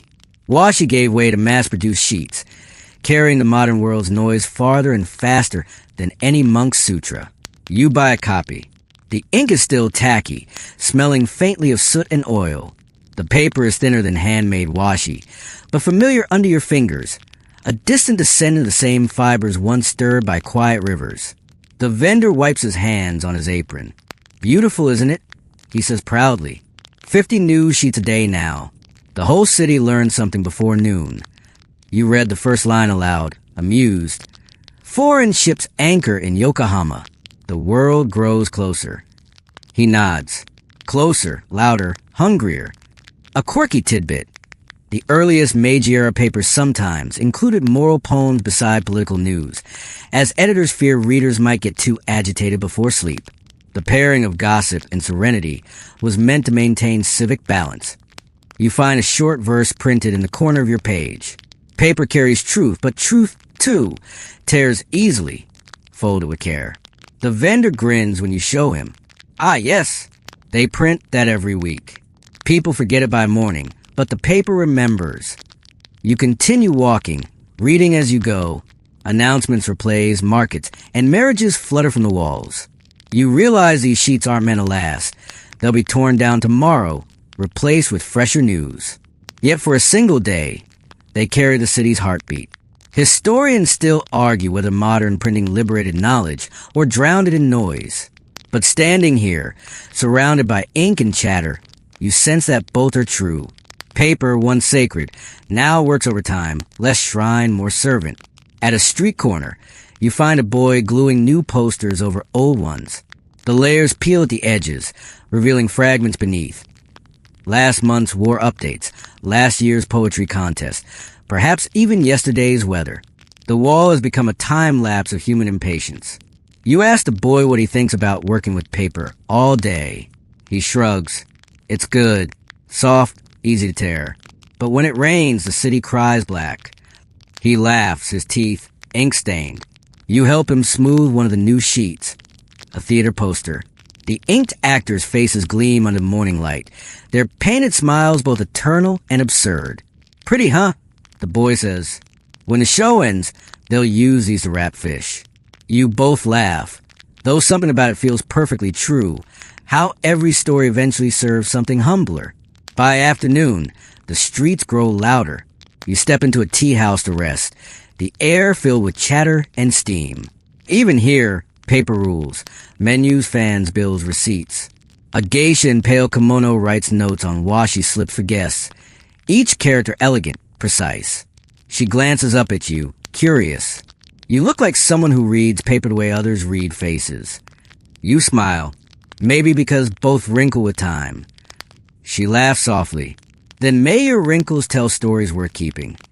Outside, rain begins to fall, light at first, then heavier. You stand under the eaves, watching the posters darken as droplets soak through. The ink bleeds gently, turning words into rivers, rivers into shadows. And somehow, it's beautiful again, the city returning its stories to water. You reach for the newspaper in your sleeve. The edges have curled, but the verse at the bottom corner remains clear. You whisper to yourself. Paper carries truth, but truth, too, tears easily, folded with care. The rain blurs the final character. You fold the sheet once, twice, and tuck it away. The paper sighs quietly, as if relieved to rest. And for the first time in days, you realize your journey has brought you full circle. From bark to book, from silence to speech, from stillness to noise. Yet through it all, the paper has never complained. It only listens. The rain stops sometime after midnight. When morning comes, the city glistens, its streets wet and shining. Paper signs plastered to every wall. gluing themselves down like stubborn petals after a storm. You step into Main Avenue where merchants sweep puddles from their thresholds, and somewhere a bell chimes the start of the market day. Yet amid the chatter and bustle, your attention catches on something smaller. A man sitting cross-legged on the corner of a bridge, surrounded not by goods, but by scraps of paper. They're scattered like fallen leaves, some torn, some covered with scribbles, some blank, except for a faint watermark. He notices you looking. "Ah," he says cheerfully, "the city's litter speaks today." You kneel beside him. "You collect discarded paper?" He nods, pleased. "I'm a paper recycler. Or philosopher, depending on who's asking." He lifts a damp scrap and squints at it. Even trash deserves another sentence. A mainstream fact. In Edo and Meiji Japan, paper recycling was a thriving trade. Collectors, called kamikadaya, roamed streets buying or gathering newspaper, letters, ledgers, even wrapping scraps.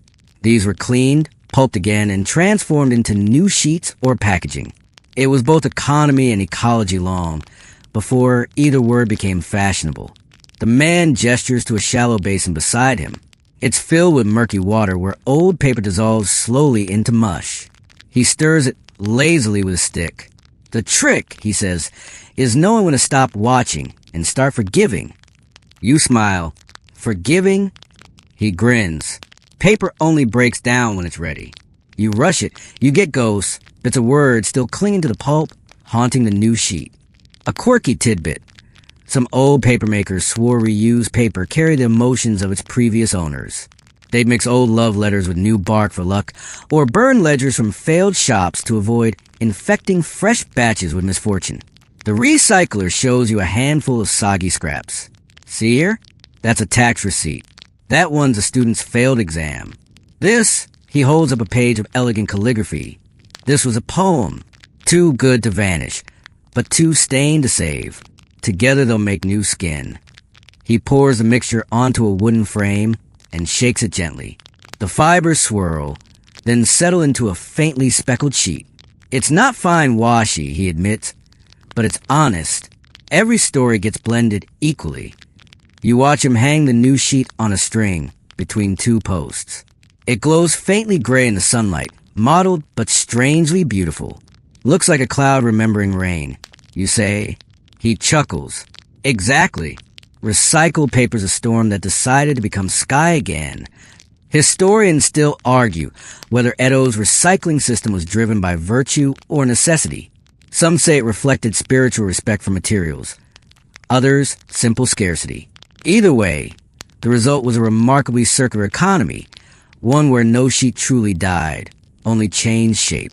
The man wipes his hands and pours you tea from a chipped pot. "People throw away paper like guilt," he muses. "But even pulp remembers being whole. That's what keeps it soft." He offers you a scrap. Half a letter, ink blurred but readable enough. If this reaches you, it means the wind kept its promise. You trace the line with your finger, feeling the faint raised fibers beneath. "Do you ever wonder who wrote them?" "Sometimes," he says, "but I've learned not to chase ghosts. Better to give them another form." He lifts another finished sheet, thicker this time, with faint threads of color. "This one will become lantern paper," he says. "The same words that once cursed taxes will now hold candlelight. Not bad redemption. You laugh. "So even paper gets reincarnated?" He nods solemnly. "In Japan, everything does, even mistakes." You stay with him through the morning, helping sort through piles, red seals from merchants, school notes, fragments of prayers. Together, you drop them into the vat and watch them dissolve into something new. The sound of dripping pulp becomes rhythmic, meditative, almost like rain learning to fall slower. Before you leave, he presses a damp, half-dried sheet into your hands. "This one's yours," he says. "I made it from today's wind and yesterday's regrets." You hold it carefully. The surface is soft, faintly uneven, the ghost of old ink glimmering beneath new fibers. "What should I write on it?" you ask. He smiles, eyes twinkling. "Nothing yet. Let it forget first." You bow and continue your walk through the busy street. Behind you, his voice drifts faintly over the crowd. Remember, traveler, paper doesn't resent erasure. It just waits for a better sentence. As you turn a corner, the sound of scraping pulp fades, replaced by the city's steady rhythm. Yet in your hands, the recycled sheet still feels warm, a quiet, living mix of old words and second chances. You think of all the stories it might contain: a monk's prayer, a love letter, a merchant's ledger. Together, they hum the same simple truth, that nothing, not even paper, truly disappears. It only starts again. The day drifts into late afternoon, sunlight turning the city's paper-covered walls into sheets of gold. You follow the crowd toward the outskirts, where smoke rises again, not from factories this time, but from rows of open hearths. The air smells of wood, ink, and old festivals. At the base of a stone staircase, a crowd gathers around an open plaza. You hear flutes, soft drumming, the occasional cheer. A boy hands you a folded flyer printed in bright red. Cameo Curie, farewell to paper. You read aloud, curious. A festival to thank the paper that has served us. He nods proudly. Once a year, everything old gets burned. The ledgers, charms, drafts, poems. We let the ashes go so new paper can find its voice. A mainstream fact. Cameo Curie, literally sending off the paper spirits, was practiced in parts of Edo period Japan. Artisans, monks, and townsfolk gathered to burn worn or damaged sheets, believing each piece had absorbed fragments of human thought and deserved proper release. The ceremony merged Shinto purification with Buddhist impermanence. The plaza is already alive with motion. Children carry bundles of scrap paper tied with twine. Merchants toss ledgers into fire, and poets read aloud before dropping their drafts into flames. The air is thick with ash and laughter. You step closer. The fire crackles, its smoke curling like slow-moving ink and water. Every few minutes, the crowd chants softly, "Arigato, kami-sama," thank you, paper spirits. A group of papermakers you recognize from your travels stand together at the edge, the weaver, the coastal woman, even the waterfall craftswoman. They smile when they see you, as if expecting your arrival. You carried many stories. The weaver says, "Time to let a few breathe." You unfold your pack. The moose scroll, the lantern from the sea, the Gampy sheet, the recycled fragment still damp from morning. Each one feels heavy now, saturated with memory. You hesitate. The coastal woman touches your shoulder gently. "We never truly lose them," she says. "We just teach them to rise." You nod. Together, you place the sheets on the flame. The paper curls, blackens, then bursts into light. For a moment, the smoke swirls upward in distinct ribbons, one gold, one silver, one pale white, as though each spirit insists on leaving in its own color. A quirky tidbit. At some Cameo Curie ceremonies, people claim to see shapes in the smoke, cranes, dragons, or rivers of light. Superstitious or not, artisans took it as a sign that their year's work had been accepted by the gods. The crowd cheers softly when a gust of wind scatters glowing embers across the night sky. One lands near your hand before fading, leaving a faint mark on your sleeve, like ink kissed by fire. Historians still argue whether Cameo Curie was a true religious rite or simply a communal recycling ritual. But standing there, surrounded by strangers united in gratitude for something as fragile as paper, you know it's both. Someone passes sake around. The weaver raises her cup. To all the hands that made, to all the words that stayed. The crowd repeats it, their voices blending with the hiss of flames. The waterfall craftswoman smiles faintly. "The river will carry what's left of this ash," she says. "Next year's bark will drink it back." You picture it clearly, the endless loop of matter and meaning. Trees feeding paper, paper feeding flame, flame feeding air, air feeding rain. Nothing wasted, nothing forgotten. You glance into the fire one last time and swear you can see faint outlines of cranes unfolding, poems rising like breath, and calligraphy strokes bending into rivers. It's beautiful and a little sad and perfectly complete. The weaver nudges you playfully. "Now you're free to start over," she says. "From nothing?" you ask. "Exactly. Nothing is the purest fiber." As the crowd disperses, you stay behind, watching the embers fade into the blackened pit. The heat warms your face, the same way a hearth might after a long journey. You whisper softly, "Thank you," unsure if you mean the people, the paper, or the silence itself. Then you scoop a pinch of ash into a folded scrap the recycler gave you that morning. For the next story, you murmur. The drums begin again somewhere up the hill, faint but steady. Lanterns bob in the dark, casting trembling reflections on the river. Smoke drifts toward the stars, where it mingles with mist until you can't tell which is cloud and which is memory. And for the first time, you understand what the old archivist meant. We try to make permanence out of touch. Tonight, touch feels enough. Morning rises gentle after the burning. Soft pink clouds above a pale river. The smell of last night's ash lingering faintly in the air. You wake by the embankment where the smoke drifted away. Your clothes carrying the faint perfume of charred paper and persimmon oil. The fire pit behind you is empty now. Only a thin gray dust tracing circles in the breeze. You brush your hands across it and find the ashes cold, fine as flour. You remember the woman's words. The river will drink it back. So you walk to the edge of the water, release a handful, and watch as it spreads slowly, curling like ink dropped into light. Downstream, children wade in the shallows, splashing, their laughter sharp as bells. One of them spots you and shouts, "Traveler, the paper's back." You squint. He's holding a soggy sheet caught on a reed, still faintly marked with characters. Maybe one of the sutras, maybe just a receipt from yesterday's market. He flattens it on a rock and points proudly. "See? It didn't drown." You laugh softly. "It never does it?" You leave them to their game and head inland, following a dirt path bordered by willows.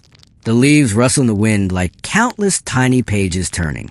After a while, you come to a small shrine built into the hillside. The door is half open. Inside, a monk sweeps slowly, the motion of his broom measured and deliberate. He looks up and smiles. "Ah, the one who walks with paper." You blink in surprise. "You know me?" Everyone who listens long enough becomes known. He says simply, "You've left paper in many hands." He gestures for you to enter. The shrine smells faintly of pine smoke and old books. On a low altar sits something unexpected. A stack of folded washi sheets, pure white, untouched. A single brush rests beside them. "These are for tomorrow's prayer copies," he explains. "But before we begin, each sheet must meet silence." You sit beside him as he continues sweeping. The air is still, broken only by the whisper of straw on wood. You begin to notice the sound resembles the papermaker's rhythm. Soft, repetitive, patient. He sets the broom aside and offers you tea. "You've seen what happens when paper works," he says. "Now you'll learn what happens when it waits." A mainstream fact. In some temples, freshly made washi was stored for days before use, believed to settle its breath. Artisans said the fibers had memory, too restless at first, too eager to drink ink. A few days of stillness let them balance between wet and dry, life and rest. He lifts one sheet gently, holding it up to the morning light. "See how it glows? Like a thought that hasn't been spoken yet." You nod. The surface shimmers faintly, catching dust motes that dance like fireflies. A quirky tidbit. Certain monasteries once wrote sutras with invisible ink made of herbal water, allowing the words to appear only when heated by candle flame. The monks said this mirrored truth itself, unseen until devotion warmed it. The monk smiles faintly when you mention it. "Ah, yes, the hidden texts. My teacher called them whispering sutras. They remind us that meaning isn't always the part you can read." He motions toward the altar. "Would you like to write one line?" You hesitate, then dip the brush into the inkstone. The tip trembles slightly. You haven't written since the calligrapher's lesson long ago. Slowly, carefully, you write the single character kokoro, heart. The ink spreads softly, feathering at the edges. The monk watches quietly. "A good stroke," he says. "Not because it's straight, but because it breathes." You smile. Remember what the calligrapher once said, writing is exhaling in the right direction. He sets the sheet aside to dry. When it's ready, he says, "We'll burn it too, not to destroy it, to carry it farther." You sip the tea. It's bitter, grounding. Do you ever get tired of the cycle? Make, write, burn, repeat? He shakes his head. Does the tide tire returning? We don't do it to finish. We do it to remember that nothing finishes alone. Historians still debate how much of these temple rituals were theology and how much was habit. But watching him stack each blank page with the same reverence as prayer, you know the distinction doesn't matter. Repetition itself has become faith. As the day warms, sunlight fills the shrine, turning the white sheets gold. The monk hums softly, a tune older than words. You realize the melody echoes the rhythm of papermaker's paddles, the weaver's loom, even the waterfall's endless heartbeat. Everything you've seen, every craft, every ritual, has been keeping time with the same quiet song. You take one last look at the altar, the brush, the stack of waiting pages. They seem to breathe faintly in the still air, alive with potential. When you stand to leave, the monk bows. You've carried stories far enough. Now let them carry you. Outside, the wind has risen. Tiny scraps of ash from the festival drift through the air like snow, glowing briefly as they catch the sun. You open your palm and one lands softly there, warm, weightless, utterly at peace. You whisper to it, "Rest well," and let it float away. The ash spins upward, caught in a spiral of morning light, and disappears into the sky. You watch until even its shadow fades, feeling lighter yourself, as if something within you has finally joined it. The path home feels lighter now. You walk to the quiet fields where the papermaker's vats once steamed, where rivers murmured, where bark was peeled by careful hands. The air carries no smoke, no hammering, only the lazy hum of cicadas. Everything is slowed down, as if the whole world has taken a deep, long breath after centuries of making and remaking itself. You find the riverside hut again, the one from the very beginning, the one that smelled of wet bark and mountain air. The tools are still there, weathered but faithful. The bamboo screens lean against the wall. The vats dry and cracked, the last sheets of paper folded neatly in a box near the window. You sit cross-legged on the wooden floor, listening to the faint sound of water below. It feels strange, familiar, like walking back into an old dream. You unfold a recycled sheet you carried to the city. It's almost white now, dry and thin as skin. On its surface, faint traces of earlier lives whisper through the fibers. A love letter, a prayer, a receipt, a poem. All of them layered like time itself. You lay it on the floor beside the last blank sheet in the box. One old, one new, past and future, sharing the same sunlight. You take a deep breath and imagine dipping your hands into the vat again. Cold water, soft pulp swirling like clouds. You can almost hear the slow rhythm of the foreman's voice, the weaver's laughter, the waterfall song. You feel the movement return to your muscles, that delicate balance of patience and surrender that every papermaker knows. A mainstream fact. The art of washi was declared an intangible cultural heritage of humanity by UNESCO in 2014, centuries after its birth. It's still practiced in remote Japanese valleys by families who pass down their vats, their molds, and their quiet devotion like sacred relics. You trace your finger over the edge of the blank sheet, thinking about how fragile permanence really is. The ink fades, the paper yellows, the fibers weaken, but somehow the idea survives. The idea of taking something rough, useless, or forgotten and turning it into something that listens. A quirky tidbit. When UNESCO announced washi's heritage status, one craftsman reportedly laughed and said, "Good. Now maybe my grandchildren will understand why I never went on vacation." His wife added, "The paper was our vacation all along." You smile at the thought. You can see it now. The rhythm, the repetition, the water, the waiting, all of it was rest disguised as work. The kind of peace that doesn't need stillness to exist. Outside, the wind shifts, and through the open door you see the river shimmer under the afternoon light. You remember every stage of this journey. The monk's invisible words, the calligrapher's breath, the weaver's map of storms, the night the sea delivered its lanterns. Each fragment floats back into place, gentle as falling ash. Historians still argue whether paper changed humanity more than writing itself. Some say it democratized thought. Others claim it merely preserved noise. But sitting here, You think maybe it simply gave memory a texture, something to hold, something to tear, something to start again with. You take the blank sheet and the recycled one, press them together, and fold them once. They make a sound like a sigh, the quiet, forgiving sound of 2 centuries meeting in peace. You don't write anything. You just watch the light shift across the fibers until the paper glows like water caught between breaths. The river murmurs on. The last light of day slides across the walls, soft and patient, painting everything gold. You lean back against a wooden frame, eyes half closed, the smell of old pulp and summer air wrapping around you like a blanket. The world seems smaller now, quieter, reduced to water, fiber, and the gentle rhythm of your own breathing. Every story, every word, every hand that touched the paper has already gone home. All that's left is texture, the feel of the world itself, smooth and thin by time.